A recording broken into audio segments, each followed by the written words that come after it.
it's always interesting to see how people are interested in a new business venture, and I'd welcome to hear, what your thoughts and strategies are.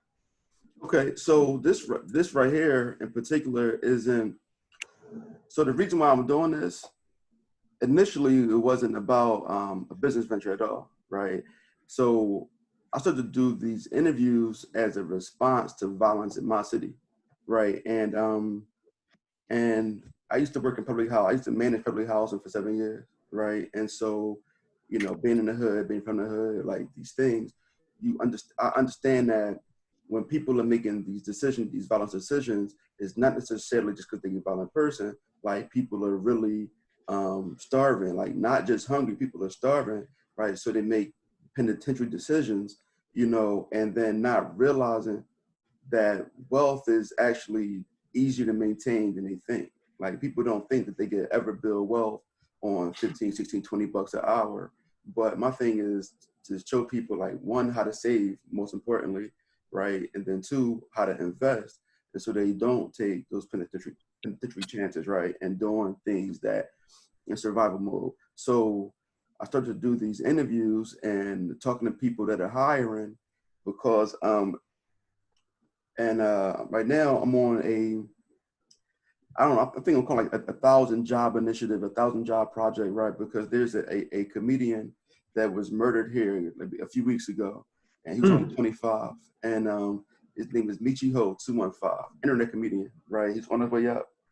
And his catchphrase, the thing that his biggest skit was Mr. 1,000 Jobs. And so what he would do is he would go to Wendy's with a uniform on, not an employee, and just start working. And the manager wouldn't know what's going on, but next thing you know, he's on fries, right? He would go to Dunkin' Donuts. He would go like to FedEx, put the uniform on, and just start working. That was his comedy, shtick. And so, and pretty much, and I didn't even know dude at all, but really in honor of him, as far as the senseless violence and his moniker, Mr. 1,000 Jobs, I was like, okay, well, let me try to help 1,000 people, get jobs in honor of him, so they don't have to take those same chances. So that's the purpose of me even having, these interviews, just to get people out of that way, And as I was talking to Ray earlier, is like, I'm 42 now, right? And I've done well in real estate, but I didn't realize how bad my financial literacy was until I started to plan for the next generation. I got 2 kids, and I'm sitting here trying to, like, how do I pass these assets and pass these income on in the best way? And I really had no idea, like, how to really do it. I had no idea. I didn't have a wealth strategy. I was just making money, right? I didn't have a tax strategy. I didn't have anything. And that was just last year at 41. So I've done well, and I have, without being financially literate, right? Imagine the people that don't have anywhere near the resources that I was able to attain over the years. Really, not by luck. My dad, my grandfather had property, but had I not been from a family that acquired assets, where would I be at this point in my life without financial literacy, right? So my thing, that's why I got this right here, this moniker. I made this T-shirt, and I wear this T-shirt every day in the hood to because these are the 4 elements of building and maintaining wealth, right? You have to have, if you don't have these four things, then you're not building or maintaining wealth. And so I made that T-shirt, and to show people, at least to put the idea, the seed in their head, that they need to have, these 4 things. So like I said, that's the purpose of doing this. And then while in doing this, somebody said, well, you get paid for, doing this. And that was only like 3 or 4 days ago. I never really thought about it. I'm just doing it because I think it needs to be done. But, and I was telling Ray also earlier, I haven't done hardly any work since March. I'm fortunate that I put myself in a position to still have income and still be okay. And I may have worked 100 hours since March total, and I'm still fine. I haven't really, been affected at all by COVID. So now I'm like, okay, since my real estate business can continue to go on without me having to be in it every day and have to be on site every day. So now, like, what else can I do? Like, can I do my passion right now, which is helping people to avoid the penitentiary and build wealth, and also make money at it. So I'm hoping that we can get a twofer out of this. You know, we can talk to you guys about Tico Express, what you guys are doing, and then in the job position, and then, you know, we can continue on. If there's other people like me, maybe we can talk a little bit more about how either myself or someone else who's listening to this across the nation, you know, if they did want to, you know, do some staffing, like if you guys could give them some tips and tricks on how to get started, or if it's any other way that you will partner with someone else on that front. There you go. So that was a very long introduction, but this is why I do it. Thank you for that. I appreciate it. Yeah. Good story. Yeah, I appreciate it. So now let me ask you guys. So I knew I was going to be in a call with Fernando initially, then the email had other people on it. So if you guys would just introduce who you are and what you do, and how you relate to Tico, I appreciate it. Sure. Ray, you want to go first? Yeah. So like I had mentioned to you earlier, so I run a staffing firm headquartered out of New York. I've been in the staffing industry for now about 18 years. And roughly about a couple of years ago, me and a partner of mine, well, actually about 3 years ago, we decided to venture out on our own. So we took about a year and a half to plan it, got some investors behind us. And 2 years ago, Staffing 101 was born. And our goal of, opening up the firm was kind of to, disrupt a little bit. Like, we have some ideas and thoughts as far as how we're going to do that within the industry. But at least just for starters, was to build a company up that really took value in its employees, whether they were temporary employees, whether they're permanent employees, people that you're assisting out to help, find employment or make career changes. Because a lot of time in the staffing industry, whether you're a temporary candidate or a permanent candidate, a lot of times they're viewed as more or less like, I don't even know the right word for it, but just almost like cattle. Just like, let me get droves of people in and push them out as quickly as possible. But our goal is to actually take care with some of the folks that we work with, and to, build something sustainable that also gives back. Because another goal of ours, obviously, is to be able to open up a nonprofit charity that does give back to the communities as well, just to pay it forward. Right.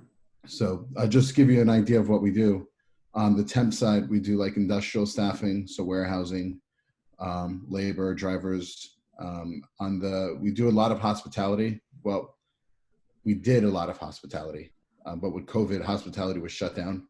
So our partnerships with different venues, hotels, catering companies, all that pretty much ceased to exist as of like March, April of this year. And then the other type of staffing that we do is more like clerical admin. And then we also have a piece that we brought on board a couple of others to assist with executive search. And that's just not like, so New York, we do all the temporary staffing, but with the executive search, we're able to do that on a national basis. We also handle like payroll services for companies. And now what we're exploring into are being able, as part of the payroll process, is being able to provide benefits. And that part actually came about as a result of talking with Tico Express. So with Fernando, I met him roughly about, I'm thinking like 5 or 6 years ago now at this point, when I was with another firm, and he was just kind of like getting things like situated. For one reason or another, things didn't materialize while we were there, but stayed in contact. And obviously now things are kind of like moving forward. So, being able to assist on the recruitment front. Tony, on the other hand, is someone that I had met with also. We just connected, and obviously we work in similar capacities, but very different capacities. So there was always some synergies that were exchanged. And, obviously now we're here partnered up on this endeavor. So, yeah. Okay. All right. I appreciate that. I think tried to make it not too long there. No. He jumped out and back in. All right. So all right, you got Tony. Uh, so, um, so Ray, thanks also for the overview. I've been a senior human resources leader for the last 23, 24 years. I think I guess you could say the trademark of my experience, which I've been really blessed in this respect, is that I've worked in very diverse industries throughout my entire career, which has, I think, made me a better business leader that happens to work in human resources. So I've ranged from the last really 10 years of working in the e-commerce business and also in the food business, both for global and also for domestic organizations. My experiences have ranged from I've worked in the medical instrumentation, cardiovascular disposable device business for many, many years. And so, mostly where companies were selling our products to the ICU, CCU, and OR of the hospital from a healthcare perspective. So I didn't necessarily work in the healthcare work. I didn't work in the hospital, say like Fernando's wife, who, who's a nurse. So I didn't have that kind of a background, but everything that we manufactured globally was really all about what was actually sold directly to the hospital. And then I spent a number of years working in the health and fitness industry. And then as Fernando and Ray are aware, I was the head of human resources operation for Fresh Direct, which, as you know, is a prominent food delivery service here in both New York Metropolitan and in the Northeast, which is still a growing business. Tells you a little bit about my background, but like from a skill set perspective, which is how I connected also with Ray, a very strong background in talent acquisition, employee relations, frankly, union avoidance, L&D, training and development, both on onboarding and also management development, setting people up for success when they come to the organization and creating online training programs to help people get better. And over the last 5-6 weeks, I went through, you might be interested in this, I went through a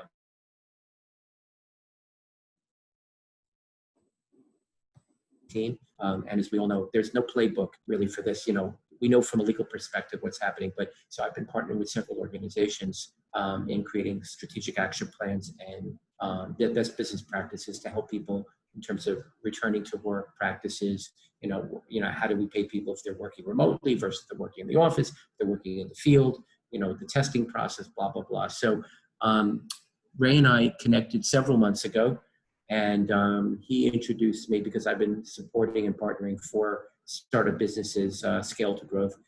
He introduced me to Fernando, and Fernando and I have been working pretty diligently really over the last 7 weeks to slowly start building the business, looking at the people side of the business as well as the networking. And as both of these gentlemen would tell you, and you'll get to know me better.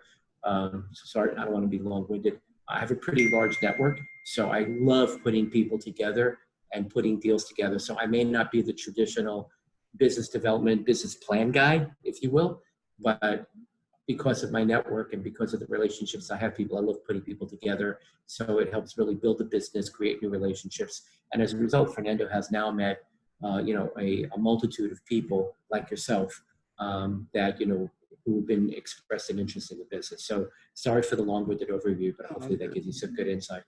And that's important, man.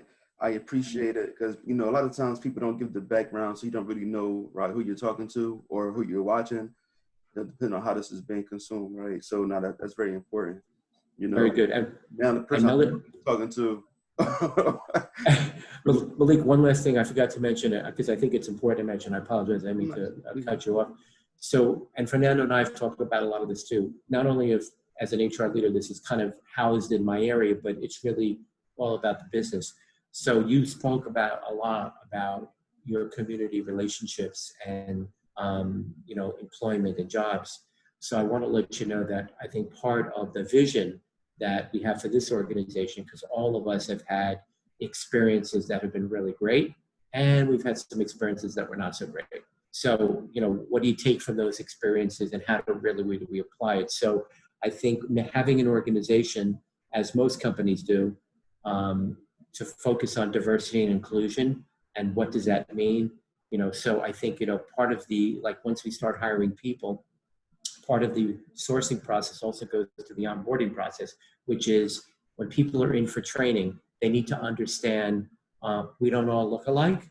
we don't sound alike, we may speak different languages, we may have different sexuality, we may come from different parts of the world, but in the end, the moment you sit forth in this organization, you need to understand that we're all about respect and diversity and inclusion, and that's what's going to make this company operate, because we want to be a melting pot of cultures, so this way we band together cohesively to really have a good organization. So that message, I think, has to cascade from Fernando into the rest of the leadership team, and then of course down to the hourly employees, because they're representing him, they're representing the organization and really what it's all about. So I think that that's really, really important. And then the last piece is, I think there's a place for succession planning. Nobody can make any promises where you're going to be 2 years, 5 years, 2 months from now, but having the opportunity to know that if I come into an organization, I'm making whatever the hourly rate is or whatever I'm making, you don't have to be stuck in that job for the rest of your life. If you want to do something else, there should be some career ladder, there should be some succession planning and career path, so that you can not only make more money, but also gain some more responsibility, whether you want to go into management or whether you want to do something else. So I think these are all the kinds of things that really create a very, very positive and foster a positive culture for people to want to work with. So that's what we're trying, to accomplish. So I'm off my soapbox, but I wanted to share that with you. That's important. It's important. I appreciate it. All right, now Fernando, you're muted. Yeah, on purpose, because I grunt and groan, and I cheer you guys on when I'm sitting here listening. Malik, I appreciate the opportunity for you to do this with me, in my organization, especially in this point in time. I feel that it's a valuable resource for outreach to the community and let them know, listen, I'm not spending money on advertisement. I'd rather give money to people that are in the community that can provide jobs for other people. That's my advertisement, right? So right now, what you're doing right now is our advertisement to the community. It's recorded, it's here to let them know that we're here to support them in any needs. And I want to talk about the stocks, life insurance, real estate, and business. There you go. We provide all that, right? We're doing a stock deal right now. I can't talk about it, but we're doing a stock deal right now. You will get stock in it as well, my friend. You're gonna make some good change off of it. And and life insurance, people are dying, right? Okay. People are dying, and there's GoFundMe accounts for your funeral. Mm-hmm. You know what I mean? It doesn't make sense, and then you're leaving kids without any parents that go into foster care. You know what I mean? You got other people that are getting arrested, their kids get taken into foster care. There's so many different dynamics in the government and just the United States of America. And we want to help people navigate through that, right? And how is that so? We provide delivery service and concierge services. The concierge service is more tailored to different businesses that provide services. So if you rent Lamborghinis, right, and you want to, get other people to know that you rent Lamborghinis, you can put your information on our website and, put pictures, put things that you have for sale, and other members can go onto that website and find out that you rent Lamborghinis, right? If you want tacos, right? Taco Tuesdays is big, right? Taco Tuesdays, which I love tacos, just let that be known, right? On Taco Tuesdays, we could do a blitz with just tacos, all different type of tacos. And then we do a ranking. There's award shows for, for different things, right? We could do an award show for that. So there's so many different dynamics in my business. And I really wanted to take the opportunity to sit down and talk to somebody and tell them about it and have it recorded. So, this is just a perfect opportunity to do that. I don't know if you wanted to ask me any specific questions so I don't, rave on. I have a timer set, so I don't talk too much. So it's all good. So yes, I want you to tell us, like, specifically, like you told us a little idea about Tico Express. I mean, like, really get into the nitty-gritty. What exactly does Tico Express do? And then not only that, like, what services do you need? Okay. So Tico Express is a delivery and concierge service. So the deliveries consist of delivering for different restaurants, whether they're on the platform or not on the platform, but we really concentrate on memberships and members. So we have a free membership where people, they want some different services, they browse our website, or they just tell us what are they craving for, or the things that they need to do, and they request that service from us. And then we partner them up with a driver or a shopper. The shopper will go and get the item from the store, whether it's in a retail district or a business district, and then they will pass it along to the driver who's making $25 an hour to pick up items and drop them off. We aim to do for everybody to do like at least 10 deliveries per hour, but it's not that big of a deal because it's all in the same neighborhood. So it's all based off of zip codes. Majority of zip codes, you could go through it, within 5 to 10 minutes. So, that's a good range for a radius. And then we could cross over different zip codes if the business is like on the border. But, what we're looking for are drivers, shoppers, people that are familiar with the area, people that love to shop, elderly people, not elderly, but, older people that, know what it is that needs to be shopped and how it should be done. Like, for instance, we do partnerships with different supermarkets, and, the person has to know how to pick the correct fruit, right?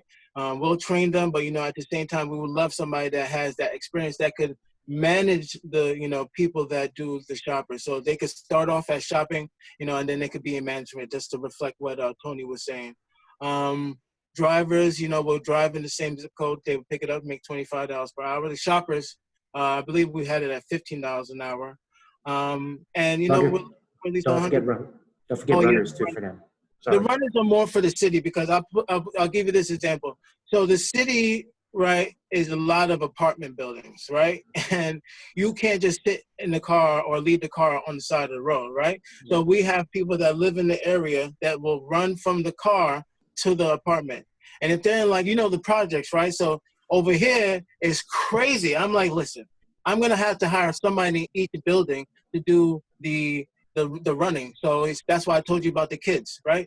14 years old, you know what I mean? You're already in the house, you get the thing on your phone that your mom pays for, you know what I mean? Then you go downstairs, go pick up the food, and then bring it to the neighbor. That creates like that community aspect of it, right? It's not just like a stranger, because 90% of those delivery people, they don't like going inside. And I feel like that's a travesty. Why would I order food, then I have to walk all the way down, right? So in the meantime, while they're waiting for their food, we'll pay a kid to do that. We'll pay them whatever the minimum wage is or a little bit more. And we're also looking for some people on the corporate side. So I think I just talked for 3 minutes, but does that answer your question? It does, but I actually want to go a little deeper into it, right? So now I like the concept with hiring a runner, right? So you want to have a kid in each building, like, look, Johnny, we outside, come get these and deliver to A3, deliver to wherever else. Yep. So exactly. Is he paid per delivery or he gets paid per hour? Per hour. He paid per hour. So he just gets paid. Because he covers the whole apartment. He gets paid hourly rate just to stay home and wait until the drivers come. Exactly.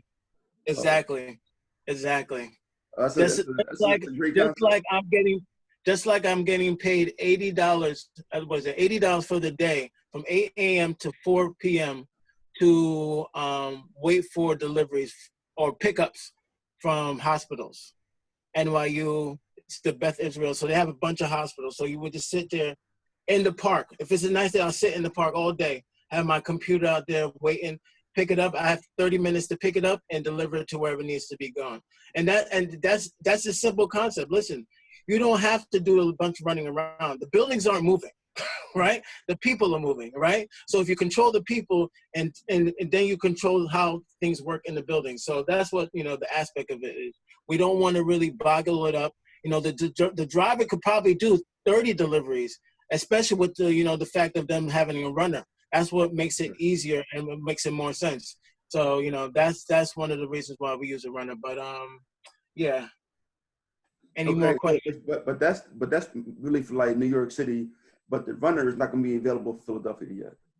It could be available for Philadelphia, especially if it's like something where we use a van or we're going into a complex or just a area like those row houses. I don't even know how many of them on the block, but we could provide the kids with the bikes to go to the different addresses and then just pick it up from the van. You know what I mean? It's like. It's like a covert action, right? You'll see them coming and you know that they're doing deliveries, so they can hit up like 5 houses You know what I mean, be on that street and then go to another area and just do another 5 houses. It's not that serious, you know what I mean? Everybody needs to get groceries or any other thing. So, we just make it easier for everybody, and everybody gets the money. It's a way for me to reinvest money back into the community. Because, these jobs can be 1099, as I was telling you before, where they could work with their parents and their parents pay them, as an employee. Or it can be, if they're reached a certain age and I could put them on the books, I'll put them on the books for whatever the wages for that area, plus a little bit more, so it gives me a way to, invest into the community. And that's what I'm big on. I mean, that's Malik, but just to would you supplement what glossed over- Fernando said, so just to clarify, the 1099s would be not necessarily a replacement of the workforce. And the reason why I say that is because there are going to be people who may have another job and are looking to have a second job to be able to supplement their income, which could be kind of interesting. And there could also be individuals who maybe there could be kids going to school. They can't work full-time, but maybe they want to pick up some part-time work or full-time work and be able to do that, from a 1099 perspective. But one of the things that we do have to still work out yet, and again, this is still very early in the game, is, and this is also part of my job to help Fernando from a, not just a workforce perspective, but from a liability perspective. We also have to be very careful about who we're sending in, not so much to restaurants or to businesses, but who we're sending into homes, right? So, he is right. Like, I'll give you an example. The model of Fresh Direct and Peapod, which is basically Stop and Shop, Instacart, and some other organizations, they have runners. So the drivers obviously are driving all around the New York metropolitan area, where they're going to Philadelphia or they're going to Washington, D.C. And then, of course, the runners are taking the product directly to the customer home, in this case being residential, whether it's an apartment building, whether it's a home, whatever. So, again, this is not for today's discussion, but we also think, how could we also protect maybe some of the younger folks? Because I do agree. I love the idea of putting back into the community and being able to put people to work, but we also have to make sure that we're protecting both the person and we're also protecting the organization, because we know there's some crazy crap that goes on out there when people go into people's homes. Maybe there's, people fabricate stuff too. So these are all things that, come in under the heading of, liability insurance and being careful. So that's for another discussion, but I just want to kind of put the caveat that I think we'll need to still spend some time focusing on that. Okay, so what Fernando, you kind of glossed over, but I really, it shouldn't really be glossed over. So you said the drivers are going to be making $25 an hour. So that's far and above what people are really offering here for driver. I know another company, I think they deliver for Amazon. I think they're only offering like 16 or 17 bucks an hour, right, for the driver. There you go. And by the way, I'm sorry, I didn't mean to cut you off, Fernando. Go ahead. What were you saying? It makes no sense. Like I told you before, we broke it down. You hear about these drivers quitting. They're doing like 300 deliveries per day. Like, why are you only getting paid that amount of money? It's a $1 billion company. So you're telling me you're working to make him billions. He could be a millionaire and everybody else could be, good, right? So that's that balance that I'm creating. Here, listen, this is what you need. And I don't even want you to have your own vehicles. We provide the vehicles, right? Yep. And that's another benefit. So not only I'm doing that, I'm giving you the vehicle, I'm providing you the benefits, I'm providing you medical benefits, right? I'm providing you a 401k, on top of it, and anything else, even life insurance. So, we cover all the bases. So in case, and another thing, the reason why we use our own vehicle, we use company vehicles, it allows us to control the process flow of things. If you have your vehicle, you're going to be like, oh, well, I don't have time to do this, or my car broke, or this what happened. You don't control the process. And that's why you hear about these hour-long waits to go get food that's 5 minutes down the street, which makes no sense, right? So that's where the runners come into play. They sit in there and they wait for the food, and they say, listen, the food will be ready in 5 minutes. They create that relationship with the restaurant, So we establish that relationship, and that driver can just go and do as they please. And they're not subject to do 300 deliveries per day. They're only subject to do at least 100 deliveries. And we break it down into 3 different shifts. So it's 8 a.m. to 12, and then 1 to 4, and then 6 to 12 midnight. So I think that answers your question, right? Yeah, I think it's, so you said it's 8 to 12. Yeah. yeah. 1 to 4. So can a person work more than one shift, or can they only work one shift?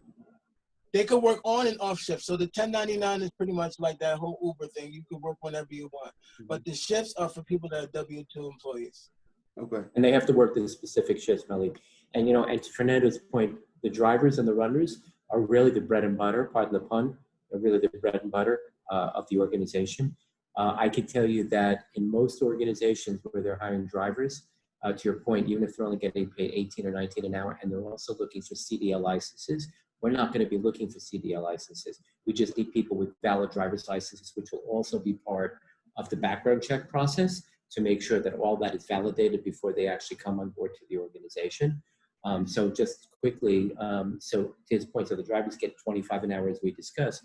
The runners will actually get 18 an hour, which I will tell you is much higher because most of them are all getting minimum wage or maybe $16 an hour. So the fact that they're doing that, and if they decide that they would like to elevate to become driver status, which would be a promotion for them, they have the opportunity to be able to do that. That's the whole point. That's the kind of the career path that's kind of built into that.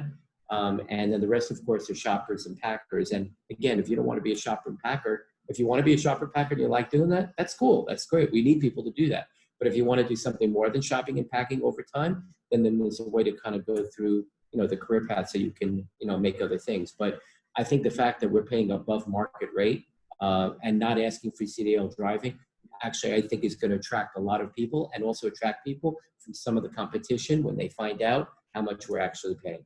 No, listen, I mean, if you give someone an opportunity to make $125 a day before noon, and they still have the rest of the day to do whatever else, like that's a real opportunity. You know, that like $700 a week, like 30 grand a year, right? It's already a decent salary. You know, I did a video where I broke down how an 18-year-old can become very wealthy, right, off of $16 an hour, and like without the college, everything else.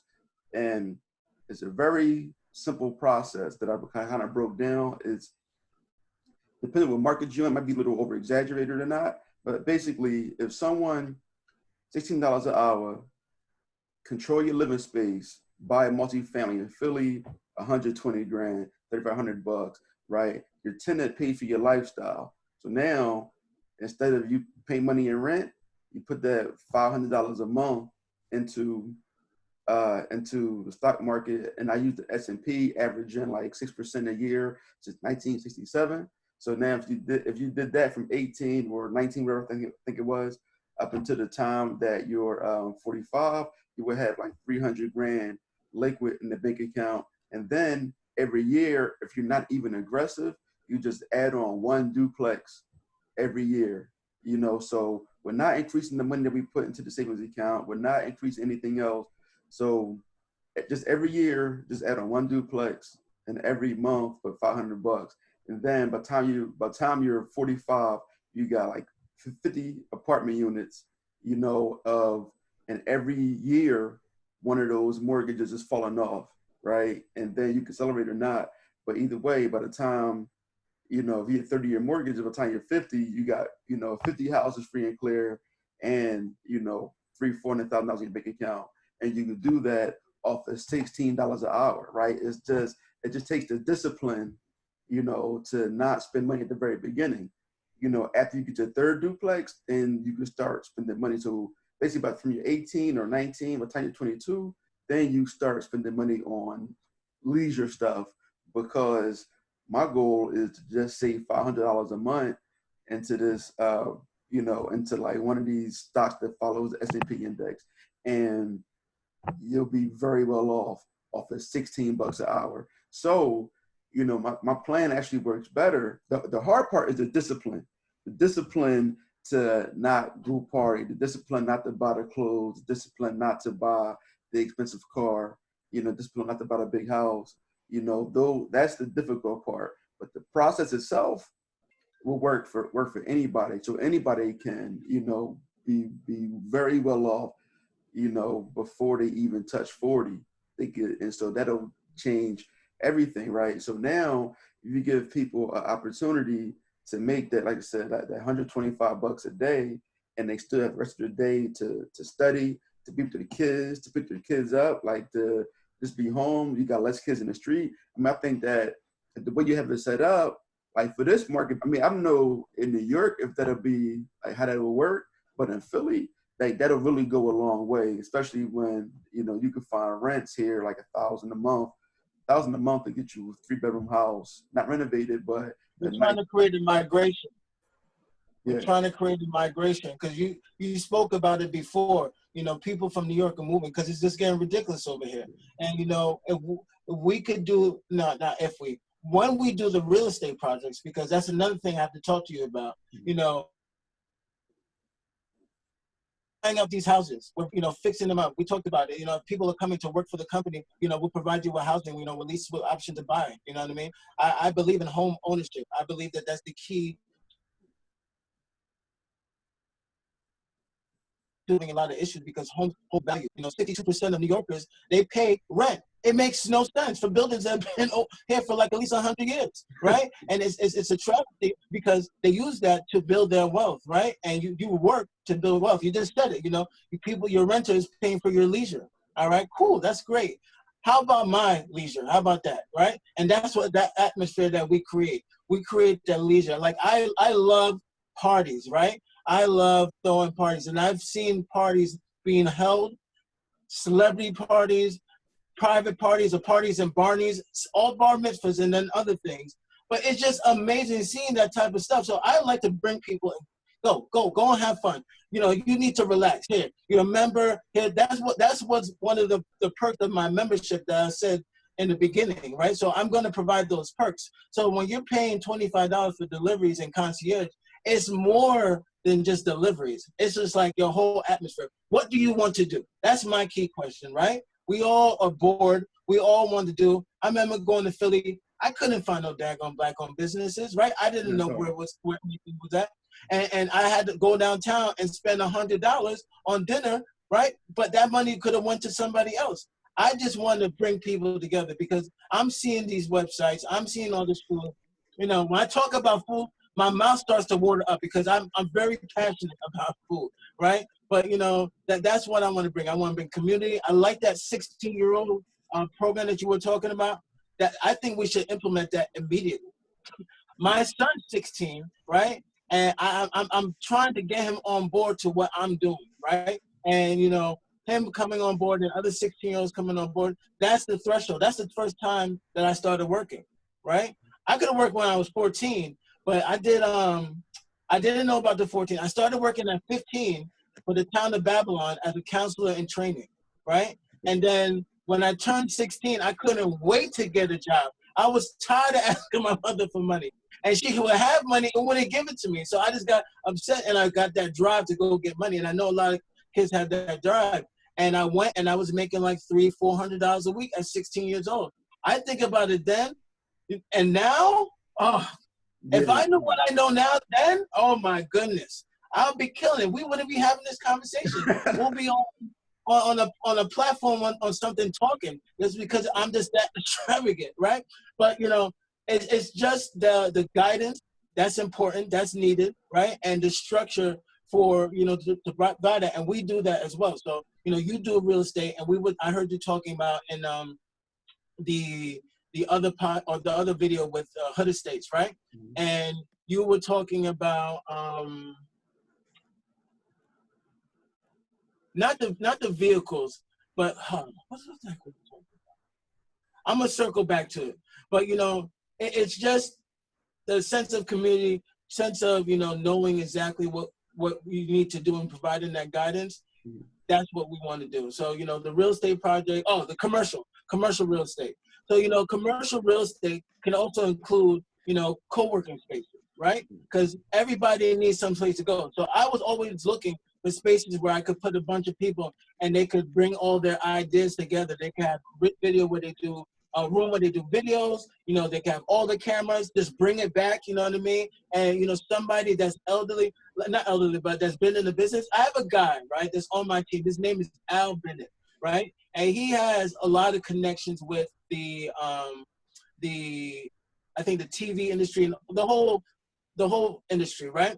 And he takes the money for businesses and provides them the advertising space, right? And he has a whole slew of people that just do commercials, they do scripts, they do acting, they help businesses create the ideas. So we will have that whole pool of people to, you know, provide jobs to help promote these ideas of these other companies. So a lot of people, what I feel is a lot of people have these ideas, but they don't have the structure to help promote their ideas and push it out, right? And that's what I want to create, that in addition to Tico Express, the delivery and concierge service, I want to create that atmosphere for not only the workers to provide, you know, provide a great service, but, you know, the business development side. I have a business development person that Tony has referred to me. His name is Brian Murray. And, you know, that's all he did, you know, business development, making sure that the relationship with the business is secure and you're providing the business with the services and the goods that they need, right? Because we concentrate on business to business as well. Right. Small businesses make up majority of the employment in the small areas. You know, the big corporate bucks, they came in and took out all the small mom and pops, right? Now Walmart's doing groceries, you know what I mean? Target's doing groceries. They're doing other brands. They're bringing brands in there, you know what I mean? But the people that have the brands in the community, they're not picking them up. So, you know, that's another thing, you know, with that 15% plan, I want to try to push those onto the shelves. Like, listen, I have a bunch of people. We have the network. That's another thing I wanted to talk to Hood Estates because he got the trucking thing, and we have a connection with trucking. So we want to provide trucking jobs to move from our distribution center to different hubs in the cities, right? And keep the product flow going and do it internationally, because we're doing a partnership with, you know, with UPS or other, you know, FedEx. We have a guy that works for UPS that's on our consultant team, just to pretty much help us, guide us in the architecture of how do you process these deliveries in the area appropriately and not have any headaches and have the most optimal service possible for the customer. So, you know, I think I talked enough. I'm going to let you continue on, man. No. So I think the next question I think is going to be for Ray, right? So can you just tell us about the actual qualifications that you need? And the thing that everybody's going to ask is, how about a criminal background check, a record? You know, are you going to be hiring people with criminal background checks or what? You want me to address that, or do you want Ray to address that? I think, well, I can start, I guess, from there. And then go ahead, Ray. Yeah. Because, you know, as a third party, but so the way that, you know, I guess the recruitment process itself, right? So we're partnered up with a lot of different organizations. Like I said, I've been in staffing for like roughly about 18 years.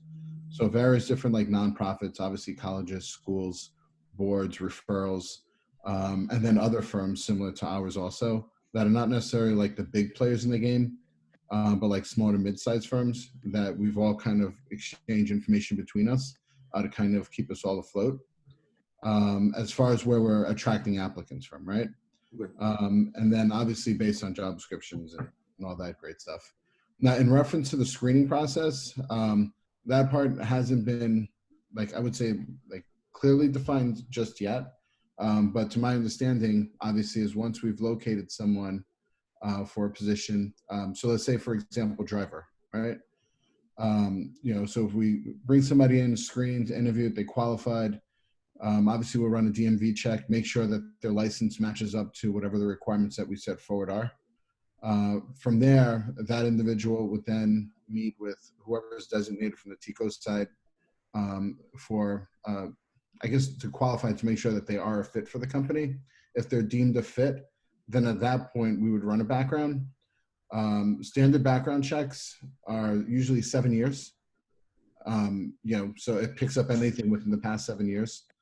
Anything obviously that's reported in there we would, forward over to Tiko to make a determination of whether or not, hey, you know what, this is passable, this is not. Because every company has their flexibilities as far as on how they work that angle. And if the person, passes through for whatever the requirements we set forward as a driver, then obviously they would, begin employment. Right? I mean, that's just the long and the short end of it. Can I chime in on the background checks? Yep. What's that? I wanted to chime in on the background checks. Yeah, please. So the background checks are the background checks. I want the report to know exactly what you've done in the past. If you're arrested, if you have any charges, that's cool. It's not going to be the end of the conversation, right?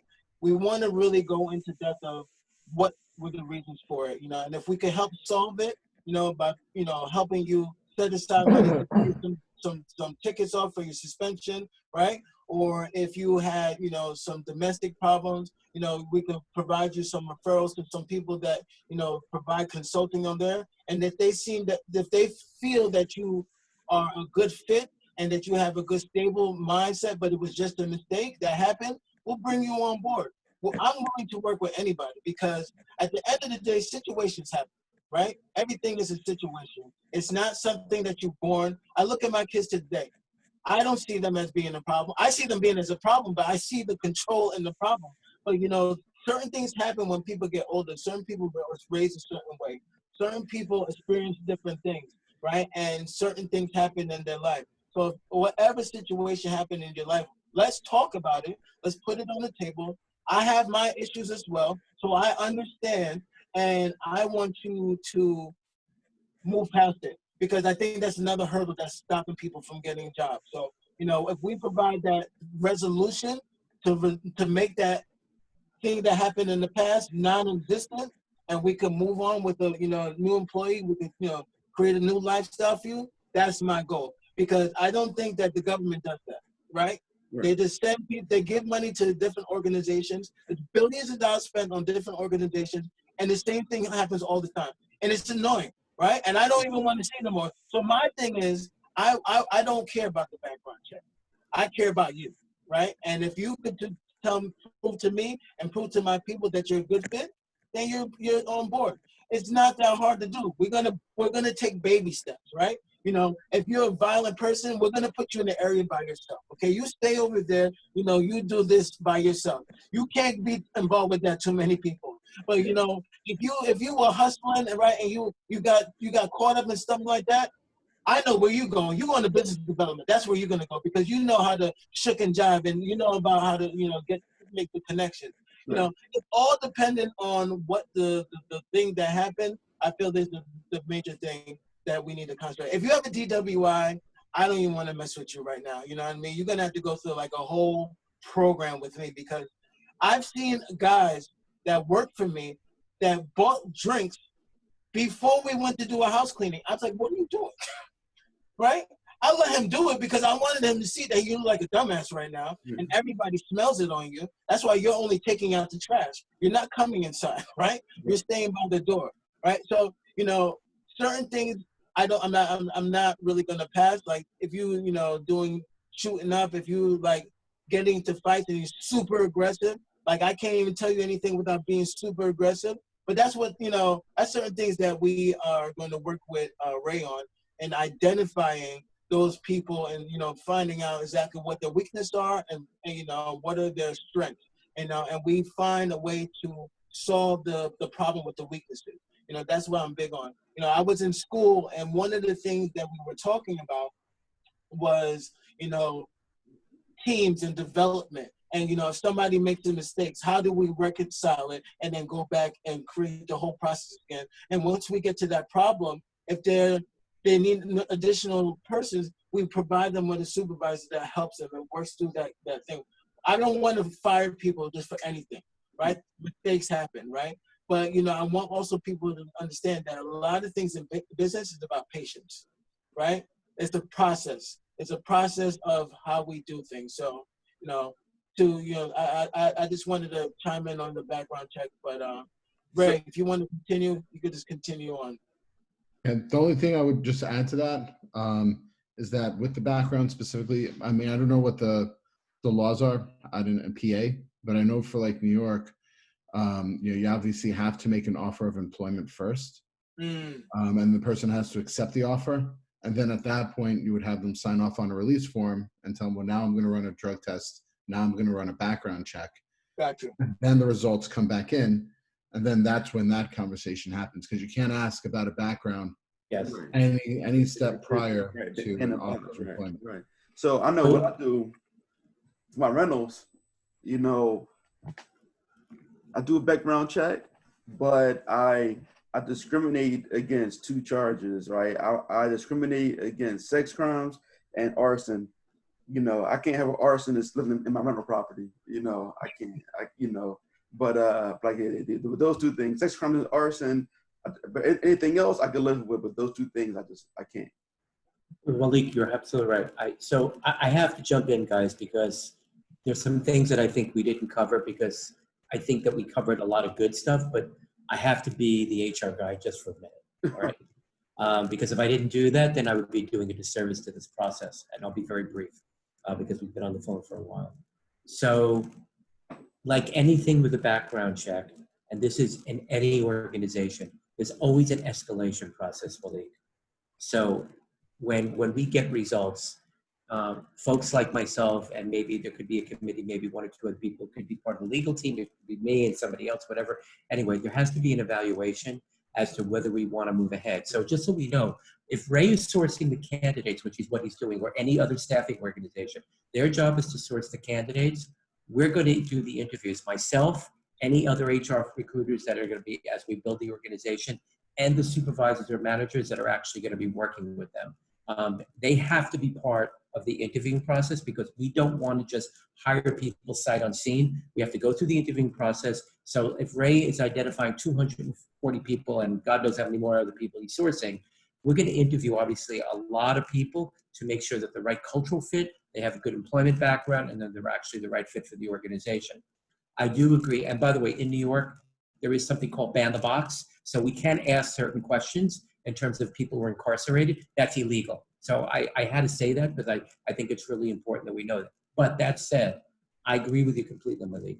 If we find out that something comes up, that there are sex offenders, or there's, there's drug use or whatever, these are all things that I think we have to evaluate. Do we really want them part of the organization? I absolutely do believe people deserve a second chance, and we should spend some time, screening more people in versus screening people out.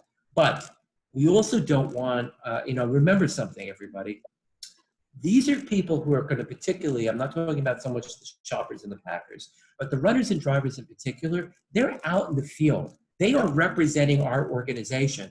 And I'm not trying to be nasty or disrespectful when I say this, but we can't have a bunch of dodo birds out there that are representing the organization that are claiming that they're in one place, because that's part of having a GPS system with the van process, and having a dispatcher who's actually monitoring where everybody is. I mean, Fernando and I know of specific examples, and I can tell you this because I've worked in other companies, where people say, "Oh, I'm in Manhattan right now on 48th Street." Well, the fact is, yes, your truck is on 48th Street, but you're also spending time with your girlfriend on 54th Street, and that's the reason why you're taking a hell of a long time, and you haven't been able to make the rest of your delivery. So we're not stupid about this stuff. We're not born yesterday. We understand this stuff happens, but there has to be a control process, and there has to be it managed effectively. So I just wanted to take the time to explain that Ray's job, or any other staffing agency's job, is to source the candidates. We will interview those candidates. If they are not a good fit for Tico Express, they will not be hired. If, however, we go through the process and we want to hire somebody, and the background check comes up with stuff that's very questionable, then we're going to have to evaluate it and then determine, is this somebody we really want to, that we really want to work for the organization. So I just wanted to take the time. And again, I had to be the HR guy for a minute, because legally there are things we cannot ask, and there is a process to everything. However, we want to try to do as much as we can to consider as many good referrals and family members or whatever, and like anything else, sometimes when you hire too many family members, it becomes very incestuous. And then if you want to promote somebody, like, okay, well, if we want to promote Johnny, but we just found out he's got, he's married to XYZ, but he's got 3 kids with somebody else in the same department. Okay, well, the fact is that's not going to work, right? So that's part of my job and our job is to sort all that crap out. And that's the reality that I'm used to. And I, by the way, you don't know this, but I come from the Bronx. I grew up on 161st Street in Grand Concourse as a kid. Oh, I didn't know. I didn't know. Well, so listen, it's like dating. If I tell you everything about me, you won't come back for more. So the fact is, we all come from different places. Nobody's going to pull stuff over our eyes. However, like anything else, there's always going to be a one-off. You have to evaluate it. So I'm sorry, I feel really passionate about this piece, but if we hung up this call and you didn't hear this piece, I think that we would be doing a disservice to you, and we're not answering your question absolutely directly. Okay, no, that's important. So you from there. So actually, my family a few weeks ago actually just settled. We sold 3 brownstones at 158th Riverside. That it's the state areas, but so I guess not too far from where you grew up at, right? So now, Yeah, no. All right. So now, so you mentioned that. So you said you're hiring pickers, Shoppers. Right? Packers and shoppers. Packers and shoppers, right? And then you're hiring drivers, and you're hiring runners. Now you said you also have positions on the corporate side. What are those positions that you're looking for on the corporate side? So we're going to need dispatchers who will be the interface, so to speak, between the customer and the actual runners and the supervisors, because we have to be able to track where all of the drivers are going to be. Otherwise, it's going to be a free-for-all. And the supervisors are responsible. We will hire supervisors as well. And then have to have, obviously, supervisors that are specifically in a zip code area or in a specific borough who will be managing all the hourly people. That means the packers, the shoppers, the drivers, the runners. They will manage all of those people. And there has to obviously be some very hands-on. So most of those folks will actually be in the field. Either they'll be in the stores, or they'll be in the field, or they'll be randomly checking on people. So there is a whole management process.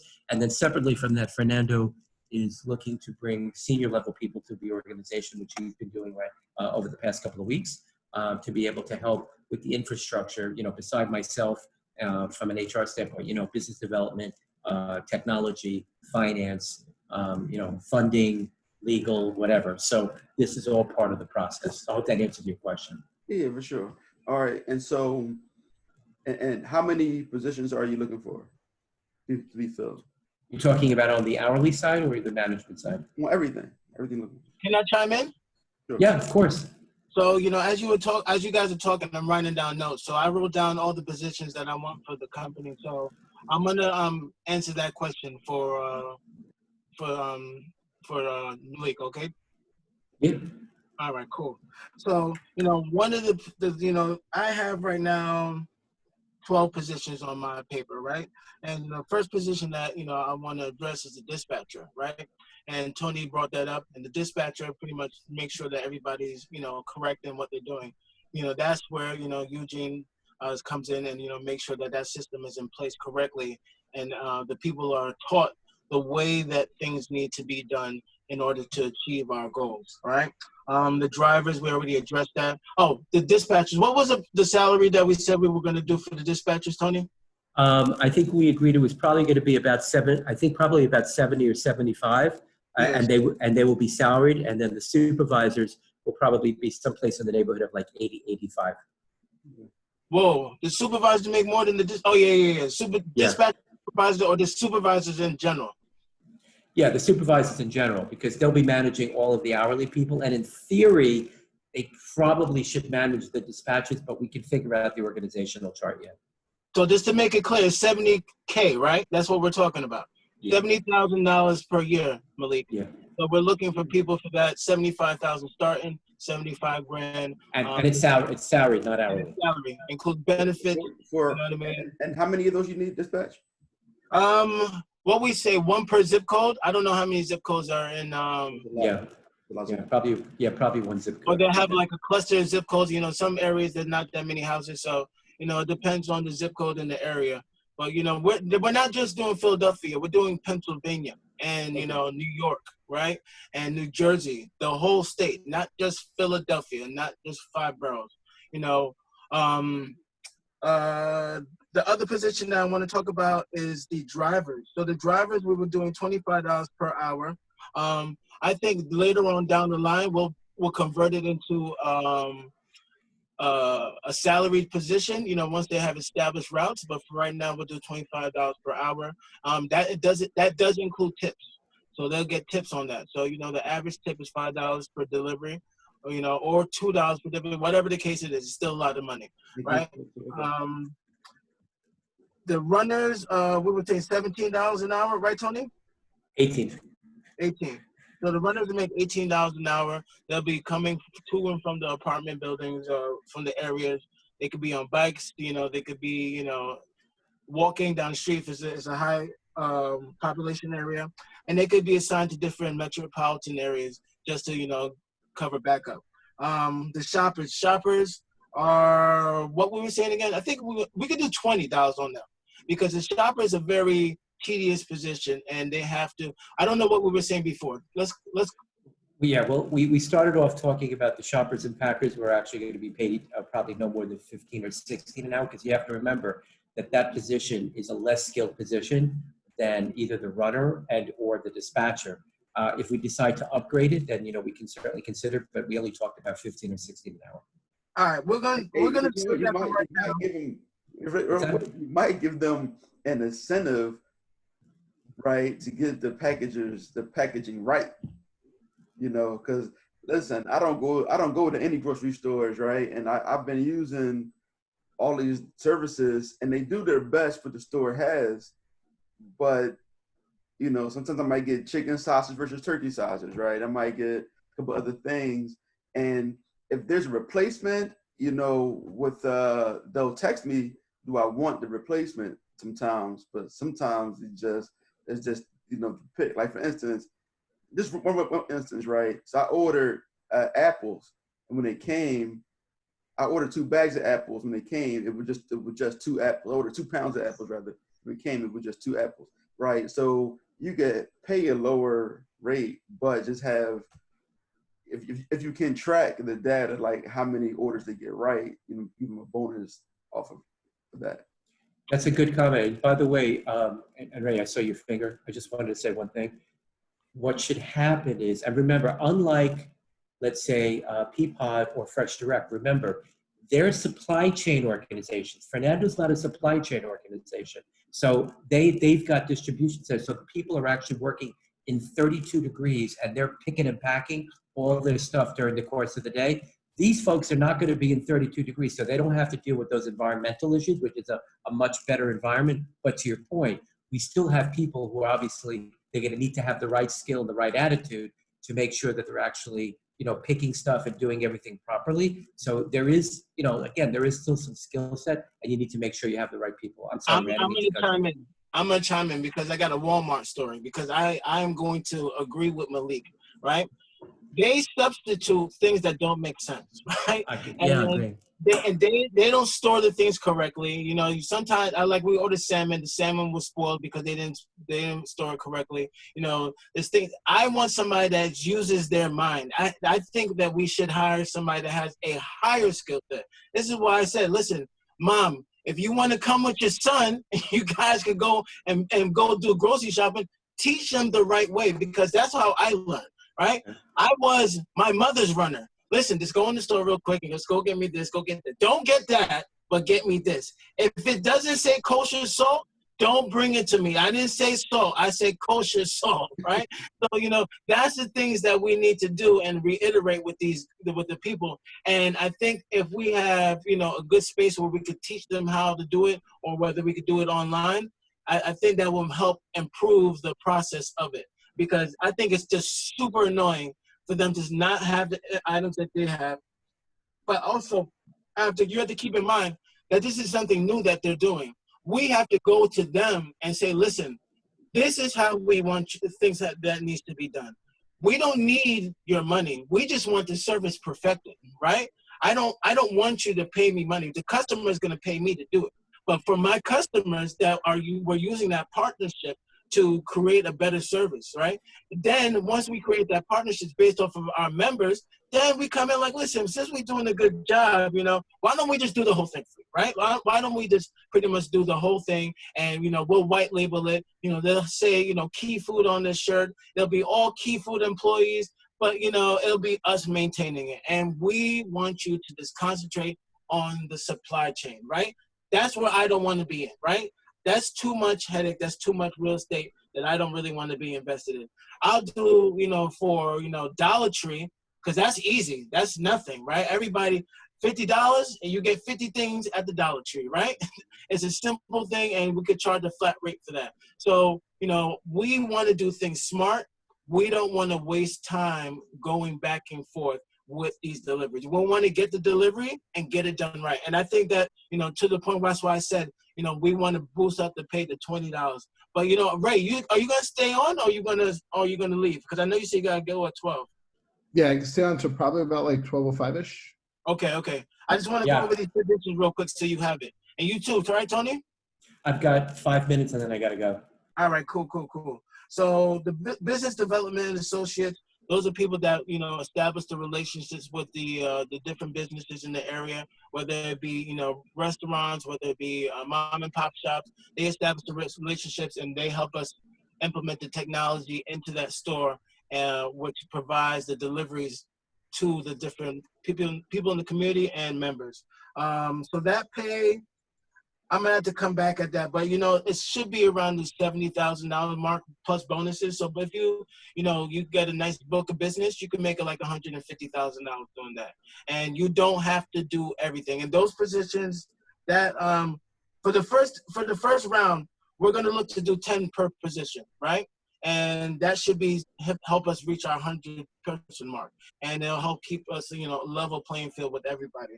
The drivers may increase down the line. But, the business development people, that's going to probably stay at 10, right? Membership services, so that's where members will call in and, they want different services. So we provide them with, that concierge service where we provide them with the businesses that they need. That pay is probably going to be like around $50,000 per year salary. Customer service, picking up the phone, working at a call center, or right now you got to work from home. So we'll provide all the equipment. You just need to be qualified, and you make around $40,000 or $50,000. That's up for negotiation. Managers, that's very high level position. We're looking for people. How many years, Tony? 5, 10 years? I'd say probably 5 to 7 years. Yeah. 5 to 7 years of experience, consistent. No gaps, right? And that's easily at least $100,000. And the supervisors, we was talking about $80,000. But, the supervisors and the managers, we want, and the C-level positions, we to be able to help us in Philadelphia, but travel to other areas to help us develop the same program. So it'll also offer, traveling. So, out of the 10 business development people, 2 people might say, listen, I want to, go to, Baltimore. I want to go to Florida. I want to go to Tennessee. I want to go to these areas because we're going to do all 50 states. And I want to help build that business. And, we'll pay for everything. We just need you to do what needs to be done. So we'll provide you the support, and we'll provide you the funding, and we'll provide you the salary. I think influencers, that's another thing I wanted to tip on. A lot of these influencers aren't getting paid. They could get paid for us. We could work out a deal where, the content that we use, you'll still get residual off of it. So there's not an issue with that. I like influencers because they have a pulse with the people, right? So since you got a pulse with the people, run this commercial real quick, right? People in your area, you need a delivery. Right now we have a blitz, right? It's 98 cents to do deliveries, for the first 100 people, right? But it's all in the same zip code. And let it be, because we did something with Fuji. It's a marketing company, right? So you tweet something and you put at Fuji, and then when they tweet you back, we deliver stuff to them. So we did stuff for the BET Awards, right? It was a T-shirt and a can of Coke in a box. And then we did the power situation, but I don't know if it was 50 or somebody was supposed to roll with us. And we were giving out a duffel bag with a T-shirt and a hat and giving it to people. So we did about 200 of those. So, you know, we want to do different things in the community, and, you know, the influencers could help us do that, you know, and it can help, you know, make them some money. I say, you know, if you're a good, I think your pay should reflect the amount of viewers that you have. So if you got 1 million viewers, I'm giving you $1 million. It should be a no-brainer, right? Because even though you might not have as many people liking you, there's still 1 million people that know about you, right? And I feel that should be your value. The people that are making $6 million, I'll pay you $6 million. But at the end of the day, I got to make my money back. I'm not just paying you just to pay, right? And that's another thing we want to talk about, responsibility, right? When you're working for a company, you have to be responsible in the things that you do. You got to make the right decisions. And if you don't know, as Tony likes to say, if you don't know, help to me. Just don't do things based off of what you feel, because that's not going to be the right way. If you don't know, ask somebody. And I'm big on that as well. If you don't know, ask me.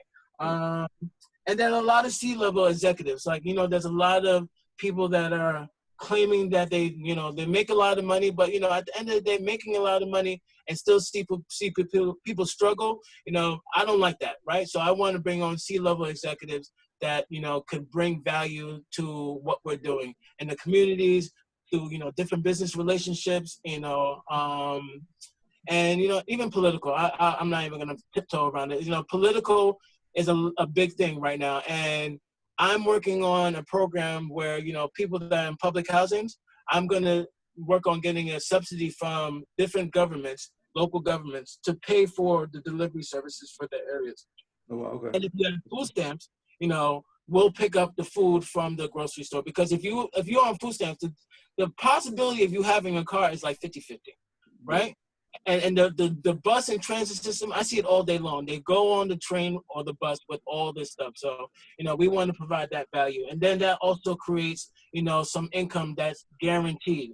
We don't have to worry about that. We could sit that to the side, send them an invoice, and they'll pay it when they pay it, right? It's guaranteed money, right? And, you know, those are the things and the positions that I'm looking for Tico Express. So I know that's 12 o'clock, you know what I mean? I know Raymond said he could stay on for 5 minutes. Tony, do you want to say anything before you leave? No, I'm going to be quiet because Ray has been trying to say something for a while. So I want to give Ray an opportunity to finish up his thoughts before we wrap up. Got you.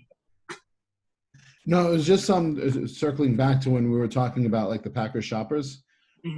Just kind of like an idea just to roll out to you that I've seen done with a few other distribution companies is that they offer like bonuses based on accuracy. If you have a way to track accuracy internally, whether it's a stipend just of 20, 30, 40 bucks based on 97 to 99%, a 93 to like 97, and then 90 to 93, and then obviously below that, you don't get any kind of stipend, might be a good way to incentivize someone as far as with their accuracy. Again, I don't know how your dynamics work internally, but I just wanted to throw it out there as an idea that I've seen that's worked pretty successful for other firms. And that's a really excellent point, because I think building in quality control to the process kind of talks about what Fernando and Malik had just talked about before. I think we do need to have people who can exercise judgment, but also, and I can tell you this from my previous experience, again, the process is different, but you know, when employees are working in an operation, whether it's distribution or manufacturing, they build in a quality control process, and they're actually able to, from a systemized perspective, track who that particular person actually packed that box or who packed that bag, so that we can go back to that employee and say, hey, look, we just want to let you know we've gotten some common threads here. There's a trend here going on with the quality of your work, and we're not here to beat you up. We want to talk to you about it, because if you need more training, if you need more education, we want to be able to help you, because the quality of your work seems to be inferior, and this is not what we're looking for. So it's really important, I think, that the coaching and mentoring process has to be built in with training and also the quality process. Okay, you guys delivered a lot of information. It's lasted way longer than I thought. And Ray, I didn't even get to you yet. We're going to have to do our own separate call to talk about the staffing industry in general. But I have one last question before you gentlemen leave. What is the training process like? You want me to jump in? Oh no, Or do I you can want- answer that. I can answer that, but that's Okay. another thing. We're having a strategy meeting today, right? So there's 20 people on the company right now. There's probably 150 all in general in the network or more of people that we know. So we're going to have all those answers for you coming forward, but it's definitely going to be online training, one-on-one training through the process. It's going to be a 90-day process, right? Correct? We're gonna. Yes, 90-day evaluation. Yep. So within those 90 days, I'll give it a perfect example. I used to work for Affinity Health Plan, right? Managed care, and their training program was pretty unique, right? And that's what we're going to mirror. So you would have to come in and go into a week class, and that's the same thing that we'll do. We'll also allow you to work, but it'll be a week class that's paid. And within that week, we want to provide you with all the information that you need. We want to make sure that you have the information that you need. We want to make sure that we learn your learning style so we could address that too, right? Because everybody learn different. And, at the end of the week, if you pass, we'll continue to work on you and, work with you in the process.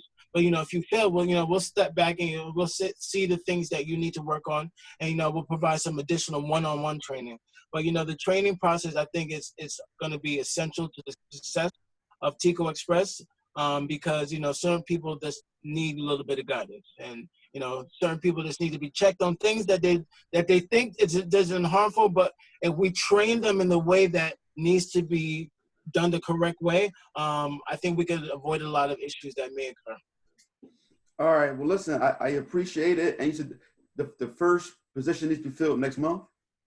And September, we're looking for the start date, but we want to start recruiting people like the second week of August. We're doing the strategy meeting right now. I sent you that link, right? So, there's going to be a link at the end of the video or in the post where, people can go and fill out their application and we'll have all the information. Then we'll analyze it because that takes some time as well. So people can start applying today or whenever this video goes up because I like to have the information before. And the application that I have gives us stats, right? And it gives us information on where the person lives and what they want to do. So, they can start applying as soon as possible. And then I'll provide that information to Ray. Ray, you want to say something again or? No, we're good. All right, good. So I'm staying on. I still got some stuff that I didn't talk about. Shoot, I ain't got nothing to do. All right. I'll see you at 2 o'clock, Tony. And you too, Ray. All right, yeah, Thank thanks you. for including me in. It was great meeting with Take you. care. All right. Thank you. Nice meeting you, Malik. Okay. That was amazing, right? No, it was good. A lot of great information, man. A lot of great information. And I like what you guys are doing. I like what you're planning on. Got you. So, I just want to talk about, people are probably going to listen to this and say, how are we doing this? How are we doing this? I was approved for $156 million to put people to work, right? And that's the only thing that it is for, put people to work. And at first I was mad. I was like, why are you giving me this and not just cash? But then I thought about it. I'm in the people business. He's a staffing company. It just makes sense. Let's do it, right? And he has the business development side, and he's a venture capitalist and an angel investor. So it just makes sense to take advantage of the money that he's giving me. So, I'm in negotiating with the CEO, which is going to be a co-founder. He created this e-commerce website that's very successful. They have relationships with all the major brands, and that's where he's coming on board to be the face of the company and to pretty much help keep a control structure of how a business is supposed to run.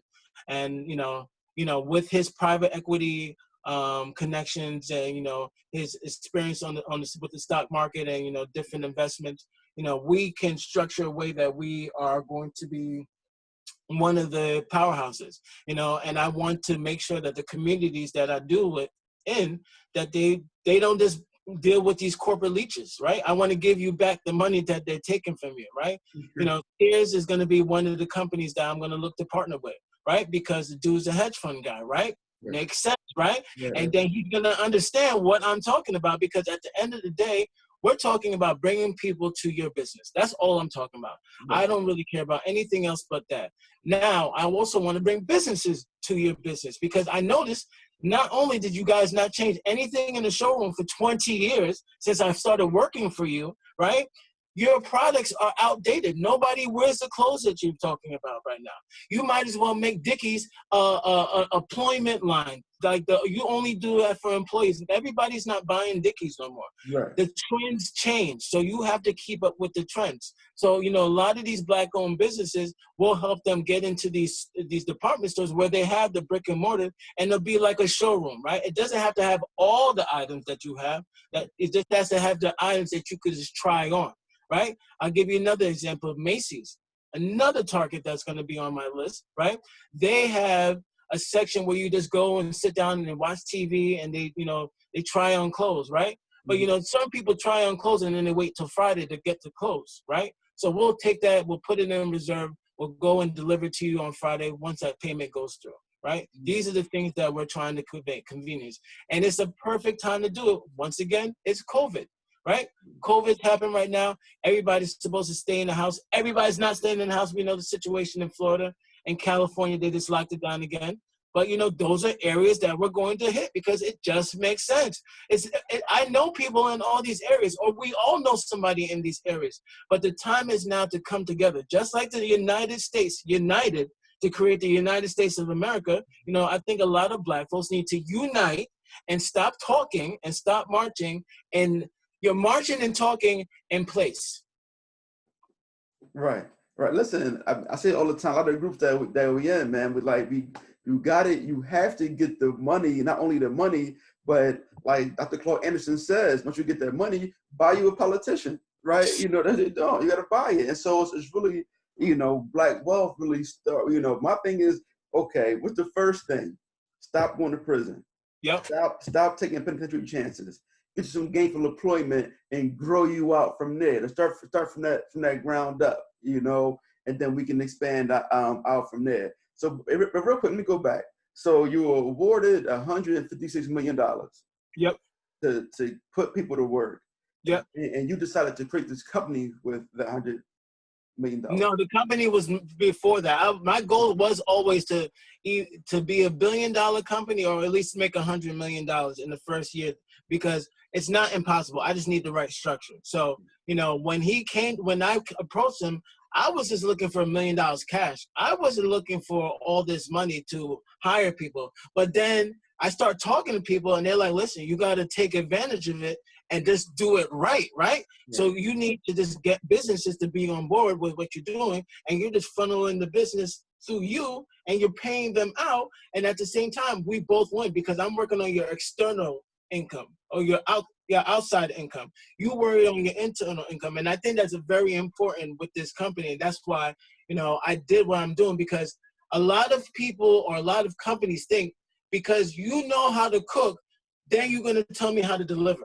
You can't tell me how to deliver, because there's different things that I see and I know that you don't know. And that's what we create with those relationships with the business development people. We create that process flow. So when the order come in, you have a certain time to accept the order, right? It's within 5 minutes. So within 5 minutes, if you don't accept the order disappears, right? The person doesn't get charged, the order disappears. Then once you accept the order, then you have to tell them how long it's going to take for them to get ready. Once it tells you how long it takes to get ready, the driver is going to be notified to see who's going to come. They have 5 minutes to answer the call. So once they answer the call, they have then 10 minutes or whatever time from the time that it takes to get ready to go pick it up. And then we pick it up, we put it in a container that we have. We did a partnership with the OtterBox. They came up with these crates to put food in. So we put liquor in there, we could put frozen food in there, we could put hot food in there, whatever the case may be, and we deliver it to the customer. And then once we get all this stuff, while all this stuff is going on, the customer is being notified, right? The customers, it's like the Domino's delivery tracker, right? It's the same type of thing that we're creating. So once that process goes through, the customer is satisfied and the customer wants to come back. So, I hope that answered your question. I hope I didn't, over. That's good. That's important, right? So now, let me ask you this. So is all of your energy is focused on building this company, or do you have other side projects also? No, it's not all. I really, as my tax guy told me, he said, you're going to need to spend a lot of money, because the money that you make, you got to spend it before they take it, right? So I'm like, listen, real estate, that's what I'm doing, right? on these areas, I'm buying up real estate. I also have a man that I've been partners with for about 13 years. He has $100 million line of credit. He does commercial and residential. His rates are crazy, but it helps with the quick purchase and then flip it. I'll pay that for 1 month. That's it, brother. I'm not paying for another month for that because I know it is interest only. So here's your $2,400. Here, let's let me get that money, and then we just do the transition real quick. So, you know, and that's another thing that we were talking about as well from your video. We are hiring people to work as day laborers, right? You're doing the same thing. Right. There's one of the persons that's on my team. His name is Richard Schreiber. He has a brother-in-law that lives in Germantown, and he's doing a lot of projects in Germantown. And he has a mentorship program. So we're trying to connect with them so we could work in Philadelphia with you, with the different people that need work and want training. You know, on the post that you put up, one of your friends, it was about for a worker that you needed. Yeah. 2 days ago, yeah. Yeah. So on his website, right, he's putting on his Instagram page, he's putting on, are there any good masonry guys out there? Right. Like, we all dealing with the issue with these contractors. These contractors are ridiculous. I don't know what type of lifestyle they live in, but it just don't make sense with the things that you do. I could show you different projects that are in my house that my brother-in-law paid for. This dude is, and then the amount of times that you got to go back and forth with them is just ridiculous. I want to get people and train them and help them build businesses. And like, listen, this is how you do it. We'll manage you. You just do the work, because I think that you guys get too inundated with the whole process, right? And that's what my partnership with Locate to You is, where we provide that client management system, right? That's that system where the service provider, you know, provides information with the customer, right? And then we also want to provide them with a back office to help them do with quotes and different things like that. They just give us the dimensions and we'll do out the whole plan for them. Right? You know, that's another added service I'm doing. So, you know, there's different layers to my company. You ever heard of the company called IAC? No. See, exactly. But you ever heard of the Home Shopping Network? Yeah, for sure. Okay. You heard of the other shopping networks? It's like 2 of them, yeah. LondonTree.com? Yeah, for sure. There's a whole bunch of companies I could list. They're all under IAC. Okay. Right? And I knew this back in the day, and I've been trying to do it. It just keeps me up, and I'm like, no, all this money that they I'll give you another perfect example. People I don't even think people understand that Caviar is not owned by themselves anymore. Grubhub or some other company bought them out. So, you know, and then Seamless and Grubhub, they're the same company too, right? A lot of people don't know that. So there's 3 companies that have like 500,000 people on each platform. That's 1.5 million people that they have, and they bring them all together. That's what all I'm trying to do. You know what I mean? I'm just trying to create a simple life, right? And, you know, I want to tap in to the name Tico Express. You know, Tico Express represents my country that my mother and father came from, Costa Rica, right? And they call us Tico. I was going to say Panama, but okay. I got family in Panama as well. I got mad family. I got over 1,000 family members. It's out of control. And my great-great-grandfather, was it great-great? Yeah, my great-great-grandfather, or my great-grandfather actually, he invested into the UNIA. Okay. My father was born in 1944. So when I'm talking about great-grandfather, he was born in 18-something, right? I'm still trying to find out information about them. But, you know, I come from a very strong background, the black buying black. I didn't notice we were doing that before.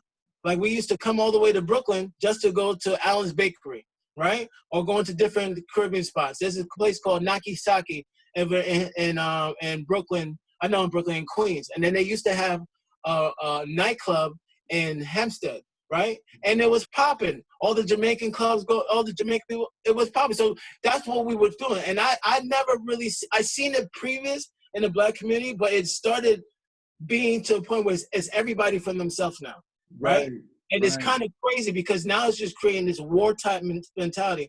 How many people are getting shot over stupidity, right? People are getting beat up over stupidity, right? And if it's economics, let's solve that.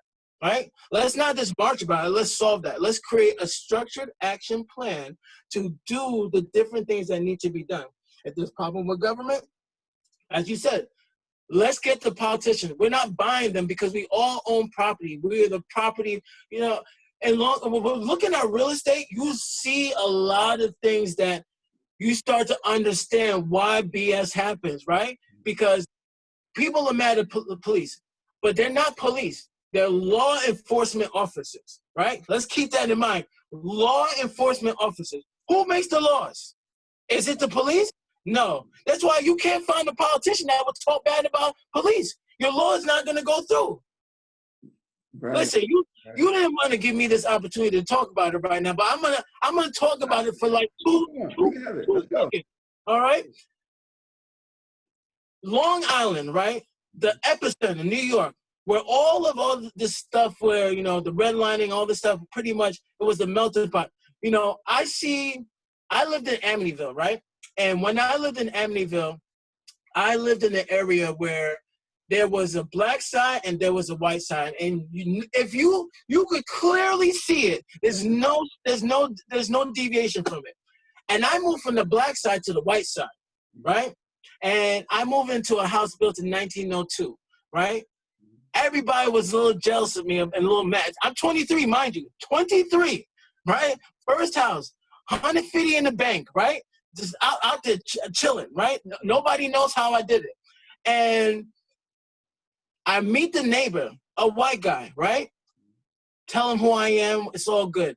There's no power in my house. I have my mother over. I have a couple of friends. We're having a little barbecue talking, and everybody's looking at the house. Cops come. What? What's happening? Oh, your neighbor. This is how far my neighbor's house from me. Right. It's not, I could throw a ball through your window. That's how close we are. And I talked to you, and that was making me upset. And then through the years, it was just the same thing. But you know what? At the same time, the people that I brought in, they also added to the issues, right? You know, because I had a house, and this is why I don't like renting to people or even have family friends live with me, because there's certain things that they don't respect. I bought this house and I put 20 grand down. You can't just move in the house and not take care of anything, not wash any dishes, not do anything in my house, right, that I paid for, right? And then expect me not to be mad. Like, yeah, I'm cool until you get me to that point, right? And the different politics that I had to deal with, you know, with the driver's license, right? I have all this money, but it's taking longer to fix my license than it takes for me to make money, right? And you deal with the cops pulling you over. You're getting new charges, right? You're dealing with, you know, the emotional aspect with the different, you know, your significant other, and then that situation. And then you just dealing with the economy in the whole, because this happened in 2007. So now everything went to shits, right? It's the first time I cursed in the whole thing. It's all good. And in Long Island, it's not that many low-income people, right? And in order to get certain services, you have to go an hour or two away to get those services. And the whole economic structure doesn't make any sense. You know, I go to the census thing, right? Every 10 years, they determine this is the amount of money that you use for transportation. Every year, everything changes. It's not the same time anymore. Why are they still going based off of that old schedule, right? And we're stuck with these buses, right, in Long Island, that it takes 2 hours to go to Hauppauge. Wow. You know what I mean? Which is a 30-minute drive, but it takes 2 hours on transportation. So you got to wake up at 6 o'clock in the morning, or even 5 o'clock in the morning to go somewhere. So this is where another aspect that I'm trying to do. I'm trying to add these shuttles where we pick up different people in low-income housing areas, and we provide them transportation to the place you need. Oh, you got issues? Okay, cool. Let's fix that. You need a job? Here's a staffing guy. Here's Ray, which you could do another video with Ray, or all the staffing people that I got working for me, and they'll explain which positions that they're hiring for. And then that could also help, you know, boost up the recognition. Like, listen, we're not playing any games. You want to get 1,000 people working? Here, I'm providing you with this resource. I'm providing you with the money and doing all this stuff. And then let's go back into let's end the politics real quick. You know, a lot of these politicians have controlled the funding that goes into the community, right? And I don't know how it works, but I'm going to figure it out, right? But, you know, I think that people need to exercise their right to vote, right? Because you vote for, you know, local people, you look for judges, you vote for all this stuff, and you don't need that many votes to win, right? That's the problem, right? You don't need that too many votes. And if I find out what that minimum number is, I want to increase it, because if it's like 20 people, that's ridiculous, right? If it's 100 people, that's still ridiculous. It should be a certain portion of the population should be voting to make sure that everybody has their input. But that's a conversation for another day. But, you know, at the end of the day, you know, we need to tap into these politicians and tap into these different organizations that get all this money and try to redirect it to the right people and try to, you know, make that pivot, that we start to make this a years and a decade of change. But I think I talked enough, so go ahead, my man. No, it's good. I mean, like you covered a lot in there. You know, like politics is always the most difficult thing. Though again, people understand the importance in voting, and I understand why people don't vote, because it's like I've been voting all my life. My condition hasn't changed. You know, but I'm like, well, the condition has changed, but it has changed incrementally. You know, and so you might not recognize these things, recognize the changes. Right, but getting people to really understand the importance of voting, and also the politicians have to be worthy of our vote too. You know, so it's a whole give and take there. And fortunately, in my area, man, we got some really positive politicians, especially at the state rep level. Our state reps go hard. Like a couple of them really go in. You know. We should take advantage of that, because I know that they stay in there for a very long time, right? There's no limit. They do. So the term is every 2 years. But once you get, and like they're like constantly campaigning for state rep. But like once you're a state rep, as an incumbent, it's difficult for you to really get knocked off. We got a brand new one, and my next district over, we have there's a couple of really good ones. You know, state reps, city council people. We have a brand new one in my area. And I don't know how she's going to pan out as far as everything. She has some good politics, but she's new, right? So we don't really know her yet. You gotta get to know. But that's nothing. I think they need a lot of support from the people that vote. I think that people shouldn't just vote and then stop. You should vote and, you know, chime in and try to force them to do these, you know, these community roundtables where, you know, you actually, because nobody knows who does what.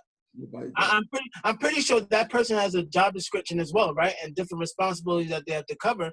I get them in the mail. You know, certain people do different things with schools. Some people do different things with, you know, different services in the area. So, you know, I think it's very important that we target these people and find out what they do and force them to, you know, do their job. You know what I mean? What I will say is this, you know, like without getting too hyper local with the politics, the councilwoman in this district, she does a really good job of having like town halls and having community meetings. And she does a really good job at that and giving people a platform. But when I go, it's the same old people at every last one. It's like getting the youth, you know, really involved. That's a whole other thing that we're gonna put. But like I said, man, so I just want to go back. So now you have a couple of different staffing agents you work with. They're filling positions. You're trying to get everything running for September. You got like what? Let's say like 300 or so positions for the right now. But like I said, you plan on going statewide Pennsylvania and statewide New York. Are you going statewide Jersey also, or are you going to just skip Jersey? So statewide Jersey. All right. So now you're doing these 3 states starting in next month? Within September, you know, once we have the management system in order, you know, it's just easy to add people. So it just goes based off of demand. Like, we're not just going to hire people just to work. You know, everybody will have a certain threshold of customers that they'll be responsible for based off of the members that we have, and, you know, and based off of the demand. So, you know, that's another thing that we're going to try to work on today to, you know, create that specific number based off of the different business partners that we have. So I'll get to you. Want to be nationwide? Yeah, we're going to be we are already in 52 locations. You know, I have other, you know, people that are in other states that we don't have offices in right now. And they're going to be, you know, open up new offices so we can make those new areas. But, you know, we're ready to go with 52 locations. There's people working in all those locations. There's at least 3 people working in those locations, and they all have a good book of business, and they do staffing as well. So, you know, They work with all the hospitals. They have the hospital jobs. They hire nurses. They hire warehouse jobs. They have IT jobs. So it's not just me and my company. It's all the jobs that are out there right now. So when we talk about, having this video is to, allow people to understand how you should be looking to get a job. And we want to provide that atmosphere, right? And, that's where Ray comes in. And, ADP, as I was telling you, they do staffing. There's another company I'm dealing with that they do staffing. So, staffing is good it's good in the sense that it alleviates the company from, having to deal with the day-to-day operations of bringing people on board, right? Once people are on board, ADP comes in and manages the employees and, acts as our administrative staff to make sure that the employees have all the benefits, that we know where the employees are, that if we need more employees, that we track them. If they need to be, upgraded to any position, that they do that. So, that gives us a tremendous amount of support, because ADP is a big company, right? And it's international. And, I'm part of the UNIA. So I have people that are in Belize, right? He has 4,000 acres, right? I'm working with the Black Farmers Association. I don't know how many farms they have on that, but, we're ready to go on all that front. And, they provide that structure where they can pay 1099 workers and they can pay W-2 workers and provide those benefits in each country, right? And each state.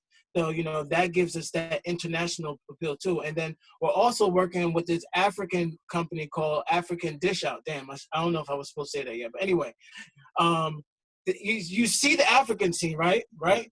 We could talk about Michael Blaskin, right? Because he's the perfect example, right? And I'm going to touch into the celebrities too. That scene is enormous, right? And, as we talk about different cultures, every culture wants to tap into food that some of their culture, and that's what that company does. They deal with different companies that ship from Africa, and they're different countries, and they bring them over here. And then there's the Africans in the area. They come and place orders, and we do the deliveries for them. So it's different companies that we work with in that capacity that makes us. It gives us the ability to have as many people, to have the pay so high, because we layer it. Right? We layer them with different jobs. So, if there's 10 jobs that you need to do, those 10 jobs will probably be there before you are ready to come back, right? That's the way that we want to do. We want to do it a really quick way, a structured way that everybody could, get paid. We do it efficiently, and we do it where, we all can make some money, and I can reinvest it back into the community. So, okay. So now let me ask you this. So you're taking this program and you're bringing their products and you're distributing it. So you're doing like B2C, or are you doing B2B with the African products? B2C and B2B, because there's African restaurants that he was telling me about that buy stuff from different African grocery stores. So we will pick up the items from there and bring it to them, or if they have a wholesaler. We even picked up, we had to pick up these stuff from Africa. The things were packed like it was the craziest packing I ever seen in my life, but they made it happen. But, they ship different items from Africa over here. So, if you're making certain dishes, you can't find it at a traditional store. So you have to go to the source. So, there's a Guyanese place that's in Ozone Park, right? There's Chinese. There's a whole Chinese area. If you talk about Chinatown, let's not forget about the residential Chinatown. That part in Brooklyn is crazy, right? And there's Muslim. There's about 150 different cultures that live in New York City. That's what makes New York dynamic, and that's why a lot of big tech companies, they can't tap into that market because they don't live here, right? This is where the people that live here, I'm tapping into them. Like, listen, my dude, you lived here from a whole 40 years or 42 years. How old are you? 42? You're 42 years you lived here. So you know the whole structure. You even created a whole language, right? You created a whole language on how to flow, right? And there's a different dynamic that you have in the community, and you know where everything is. Versus there's a lot of immigrants that come and they get jobs. That's cool. I appreciate that. But what about the people that went to school here I had to deal with all the nonsense. I had to deal with the life of living here for 18 years, right? What about them getting a job, right? And I want to try to create that farm aspect of, you know, the NBA, the NFL. You see all that? Yeah. How they from high school, Pee Wee League, they're grooming them to get into the position of being in the NFL, right? Yeah. That's why the NFL is big. It's not because they just create a league. No, they created a whole process, right? And if we tap in with them, which I'm trying to do, tap into them, right? Listen, the same way you do that for the money for the education league, right? Set aside somebody up for the mentorship league, right? Because certain parents that are doing these football things, right? They are dedicating and paying money to this whole lifestyle, right? That they're not really reaping the benefits, right? What is the benefit of paying $100 for shoes? You got $100 for the shoe. Did you get any money back? Did you get any dividends on that? No. Absolutely not. You might get some dividends on the people it may attract, right? That's why people buy Louis Vuitton and all these other things, right? So that's what you get, but no real money goes back. So look, hold on, too much I get it. So no I problem. didn't Go realize that the UNIA was still even around. say that one more time. I didn't realize that the UNIA was even still around.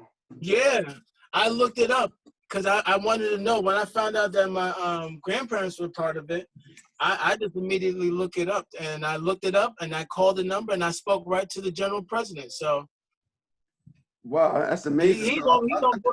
I took a fifth picture in front of the Philadelphia headquarters. Oh yeah, I talked to that dude. Yeah. So I'm a member. So we all got to get together real quick. You know what I mean? And they're already involved in the plan. So you know that's an amazing resource. I don't know if you want to ask me any questions about that, but I've been doing research on them for a while. So and then I'm gonna look into it. I didn't realize it was still around, man. So I'm definitely gonna look back into it. But so what I was asking though is, right, with your business and your business model, right? You already have the staff, you already have the trucks, right? Yeah. It would be cool to see you do an incubator with. Oh, I'm doing that, brother. I'm doing that. What? No, I thought I said that. I'm doing that. Yeah. With the products too. Yeah, because at the end of the day, listen, right? An incubator is pretty much like a co-working space, but you know, also I'm gonna be providing grants. So all that money that's coming in from the membership, I'm gonna set aside like at least $1 million. This is set aside for different businesses. You can give them grants. Banks are not doing those type of loans. You have to create the structure for the bank because I come from the banking background, right? I want to open up a bank. It's going to happen. All I need is $1 million, and I'm going to have it in the next month or so. So that's not even an issue. I just need the cash to put in a bank account that I can't touch. So that's what I'm trying to set up. Because once we put it in there, it's to make sure that if anything happens, we could tap in that to resolve the issue, right? And then as the deposits grow, we have to match that to make sure that it's protected, or just have a certain flow of business. But that is something that I'm actually going to be working on. No, that'd be amazing. No, so right now, so I look at what's cool is this company here in Philly called Raylicious, right? Okay. And so you know the all the corner stores, Raylicious has product, and all the corner stores are Dominican and Puerto Rican owned, and they have all the Raylicious. They took some other products out to make space for Raylicious in those corner stores. So Raylicious, they got like all types of salty snacks. They got sweet snacks. They got whatever. But all the distributors, they all carry Raylicious, and Raylicious is everywhere now. You can't even. I mean, I don't know. I don't really go to other areas. I take corner stores, to like grocery stores, like puppy stores or bodegas, as you call it in New York.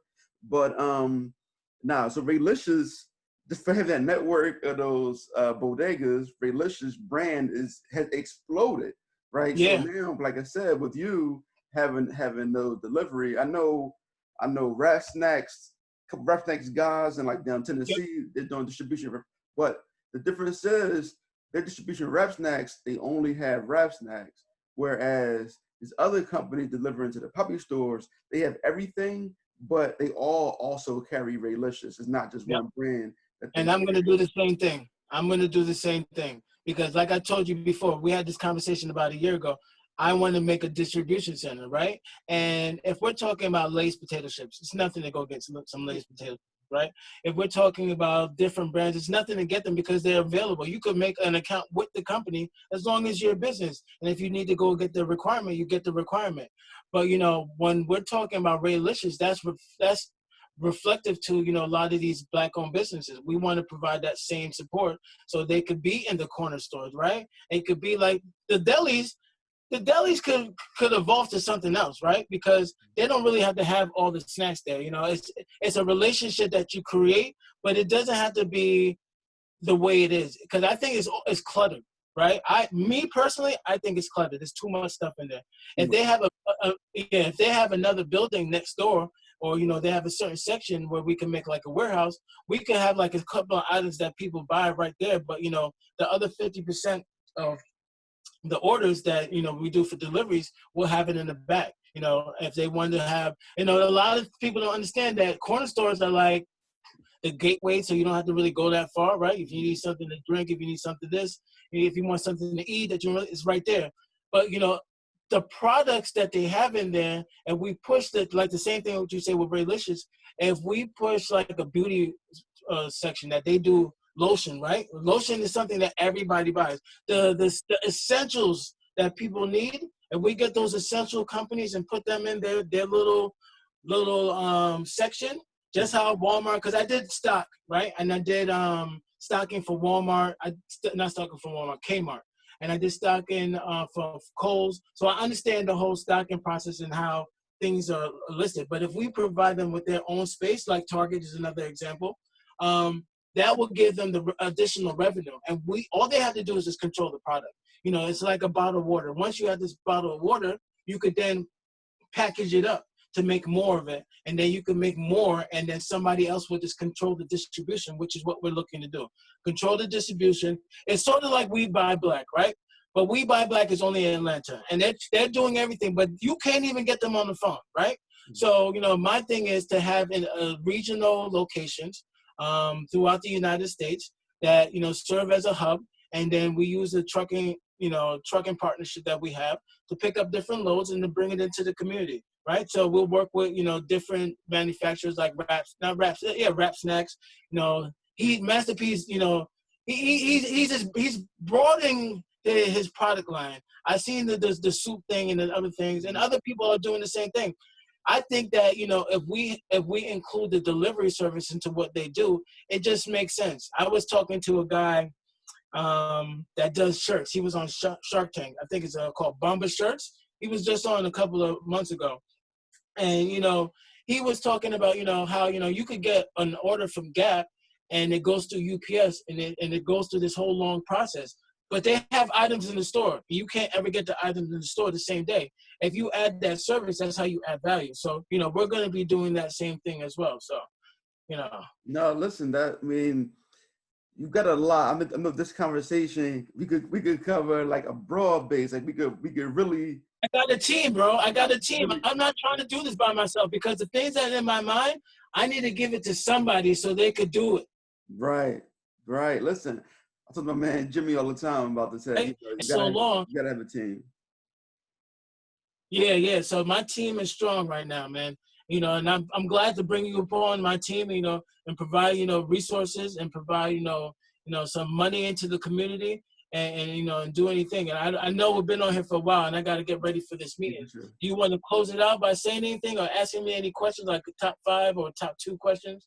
Nah, man, listen, we've over covered every question that I had for you, but like I said, now, like I actually want to do some research. I want to talk more about the, you know, UNIA. I want to talk more about how to develop other, you know, brand partnerships. Yep. And I also want to talk about, it's a company here in Philly called Black and Mobile. You heard of them?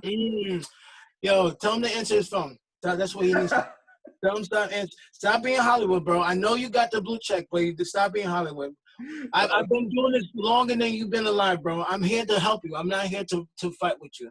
So we coming to see you. I don't know him, but I'm gonna reach out. I think they're vulnerable, right? Because they in Philly, and then they in Atlanta. you know, but they are kind of vulnerable in a way. So I think they need help. Man, I would love to support them. You know, Listen, I'm not, like I told you, I'm gonna say one more time. Listen, bro, call me back or answer my text, right?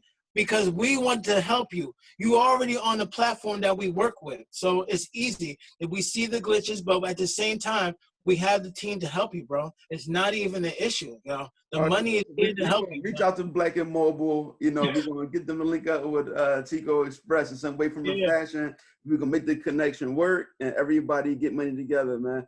You know, my thing here, there we go. I was just pointing it out. Get rich together, man. That's it. We gotta get rich together. That's it. Money's here, bro. Let's make it happen. But once again, listen, but thanks a lot. I mean, you over delivered. You know, I appreciate that, and I look forward to talking to you. We're definitely gonna get some people employed and make a difference.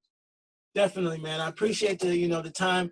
You know, my cousin will be proud of me because actually he was trying to get me to do a video for like almost 2 months now. But I'm just like, I don't like the camera.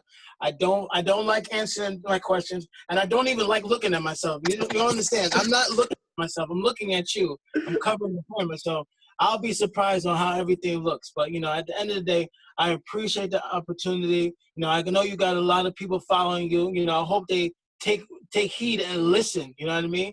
And make the caption in there, $56 million to the community. What you gonna do? What you gonna do? You know, 156 million. We're going to listen, and we're going, that's a whole other conversation. We got to talk about how you even got the 156. Like a lot of these, we probably got like 4 or 5 more hours of content right now we got to talk about. You listen, I could tell you how we could do that, and I could get you those accounts. It's not an issue. I just need you guys to show me the money, right? Well, a guy that I was working with, he said everybody's like acts like they're from St. Louis, you know, the show me state, right? Show me the money, and I'll show you the money, right? You had a conversation with somebody else on your live, and you were talking about, or he was talking about, somebody was giving him money and nobody understood how he got the money. And it's the same thing with him. If you give the money back, then there's no issue, right? If I give you $5 and 30 cents, that I gave you $5, your interest that you made on it is 30 cents, right? If it's $2, it's $2. It is what it is.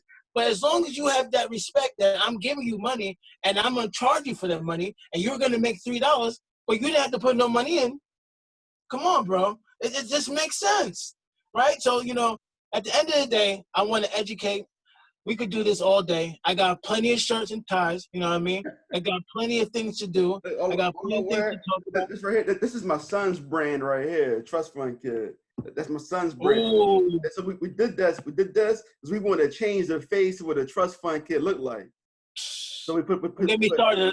That's another. I have 7 companies. Every company that I have, it'll take at least 2 hours for me to explain everything that is, because it encompasses like that community aspect. What I'm really trying to do on some real stuff, I'm really trying to recreate the Parade of Progress, right? The Parade of Progress was a tour that went around, that was started by GM, right? And it went around and talked about, you know, science, you know, food industries, cars, different things that was going on. It was educating people in the community.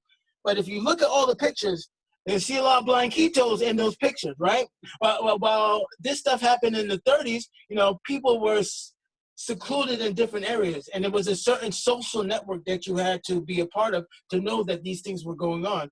And I'm trying to create the same thing. So, you know, it's having buses of people coming into areas, buying our houses, like keep it moving, bring like the whole setting a tour, going and doing the work, having people follow you after you did the work to move in, right? And creating jobs, right? And doing that in different areas. And that's what I'm trying to create, because nobody's doing that.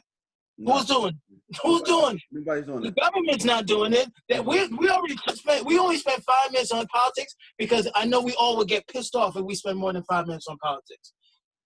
I know it is politics right now, especially right now. Politics is like, it's out of control, you know. But like I said, we're gonna do.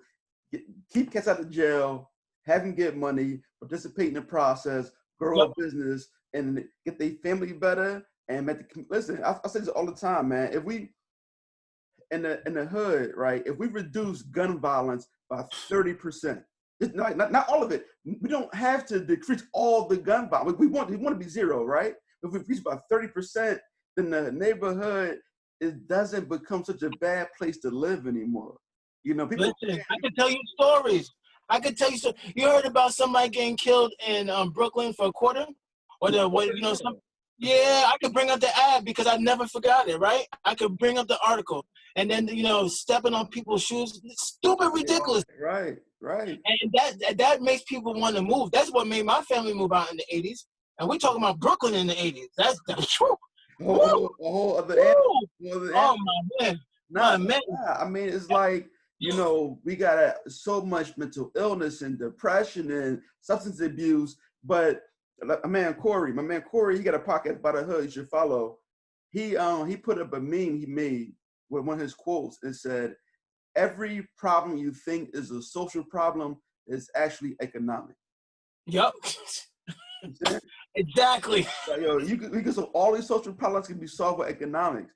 And so we got to go ahead and start with this economic piece, man. So that's what we're on. Like I said, that's why I really appreciate what you're doing in your company. And hey, listen, we'll definitely expand. And when you come back, not right now, I'm still social distancing, but once things are ready, I'll take you to some black spots with some good food. Listen, I'm gonna keep it 100 with you. I'm gonna keep 100 with you, right? I can't remember the last time I stayed in the house, right? I'm not on quarantine because I'm an essential worker, right? Yeah. I go to the office that's in Rockefeller Center Plaza. I'm gonna bring you to me, right? You can keep your social distance. I'm clean. My wife clean. We all take the test.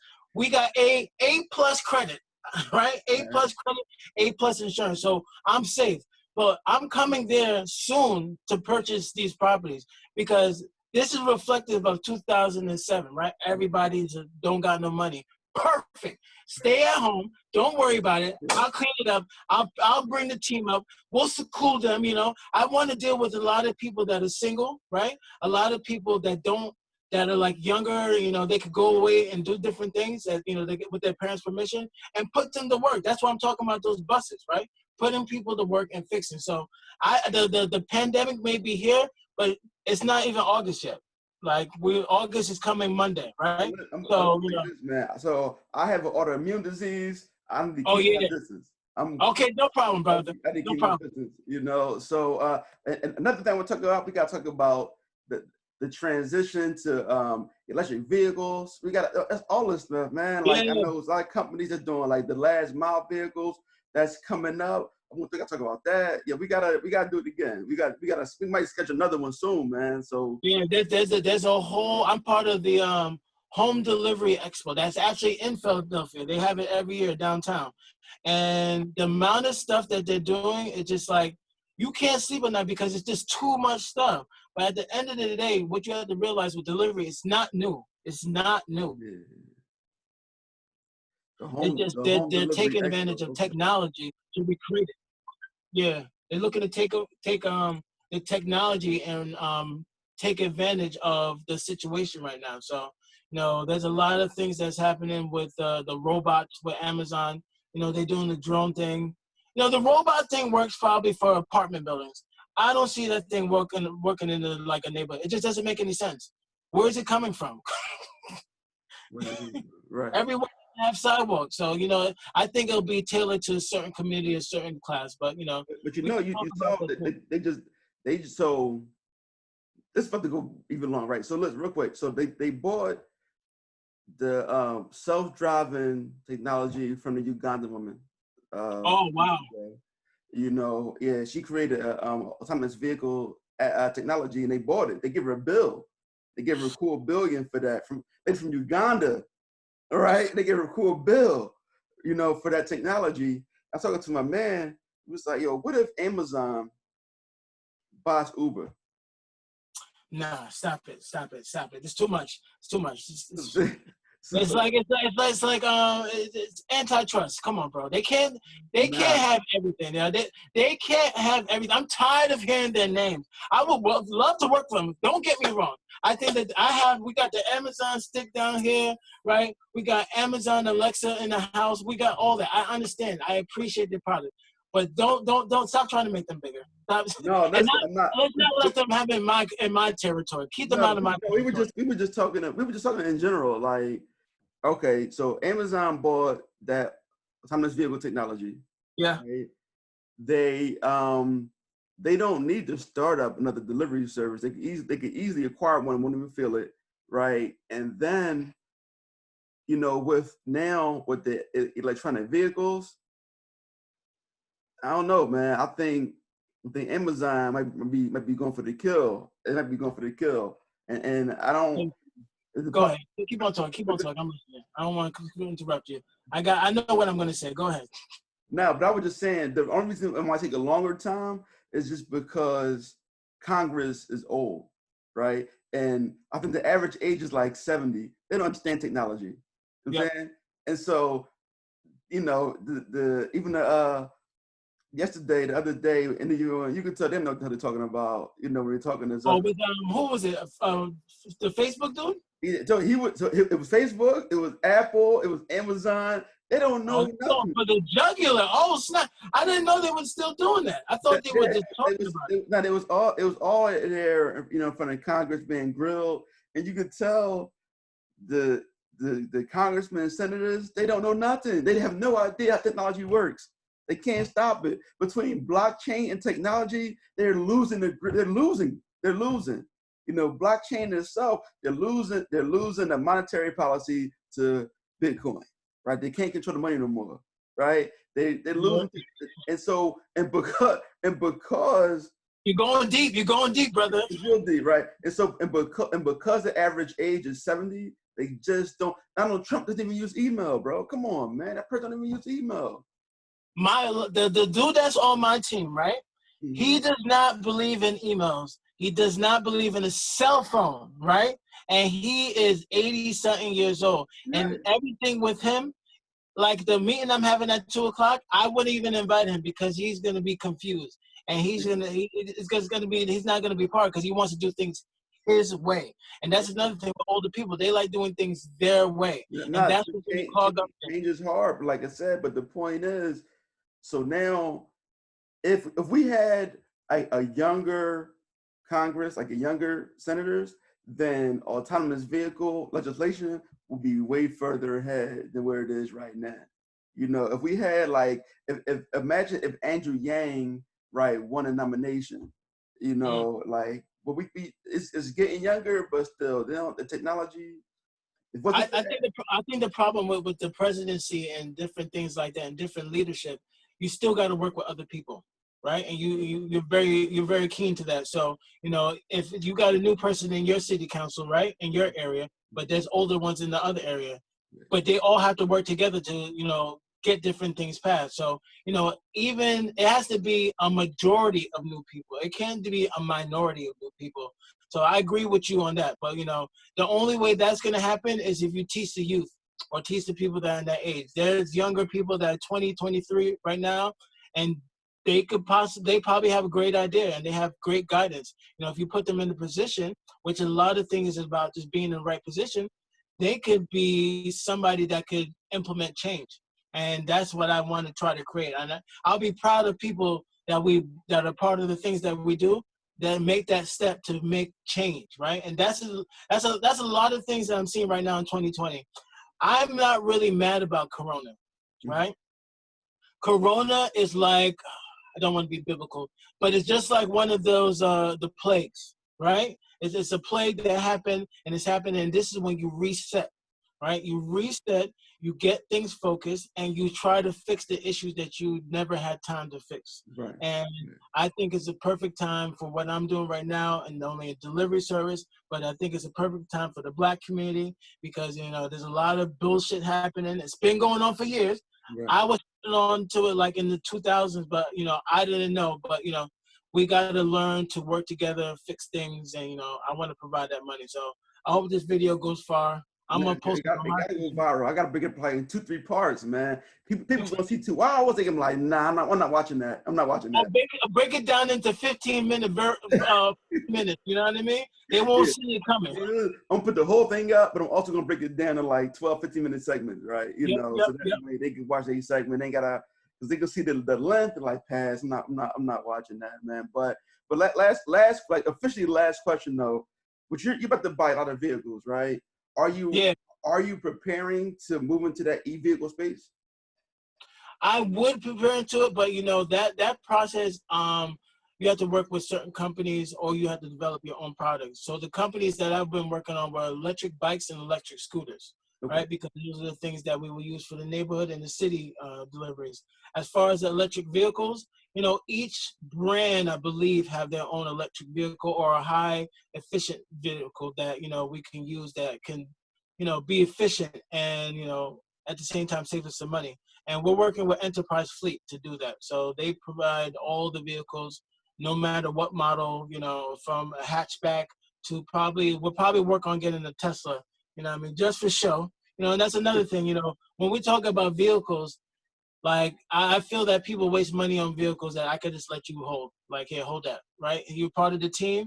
Here, hold that Lamborghini truck, right? Here, hold that Lexus truck, right? Hold this, hold that, hold that. And you use that to drive around and do your job, right? And people are like, oh, snap, wait, yeah, this is my job. Yeah, this is the company car. Yeah, they gave me another car, but I don't use that car. I just use this to impress you so y'all could stun out, you know what I mean? I got a job. You want a job? Here you go, brother. All right, no problem. And that's how I want it to be. So, you know, let's do more of these. Pretty much. Let's do more of these. There's so much more information. We had to. You know what? Imagine. So how did you meet Matt again? Matt the MG Home Loans. I met Matt from what the frick was it? I was following DJ Envy, right? Okay. And I went to DJ Envy stuff, right? Yeah. And I went there. I was like, yo, this dude is doing contract assignment. You ain't teaching nobody nothing, but whatever. That's another story. So I was following him and following him. And then I see Matt, and Matt was like, yo, I'm hiring. And I'm like, all right, I'm cool. I'm over here. But I think it was the issue that my kids, they come first, right? And he was looking for somebody that could be there all the time. And you know, he's busy. He's making money. So, you know, I just followed him. I talked to him like a couple of times.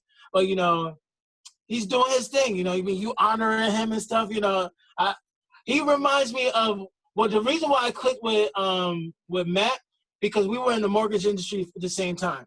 Okay. So when we talk like we know what we're talking about, because Melville was nothing more than mortgage brokers and different lenders. So I worked over there. I worked for Top Dot Mortgage. You know what I mean? I work with different people that have that are mortgage lenders at Chase, and you know all the branches. So you know I talk that talk, but you know at the end of the day I need to have my own freedom to do what I want to do. So that's why I created this delivery company. But I'm always willing to talk to him. He don't pick up the phone. He got a secretary now.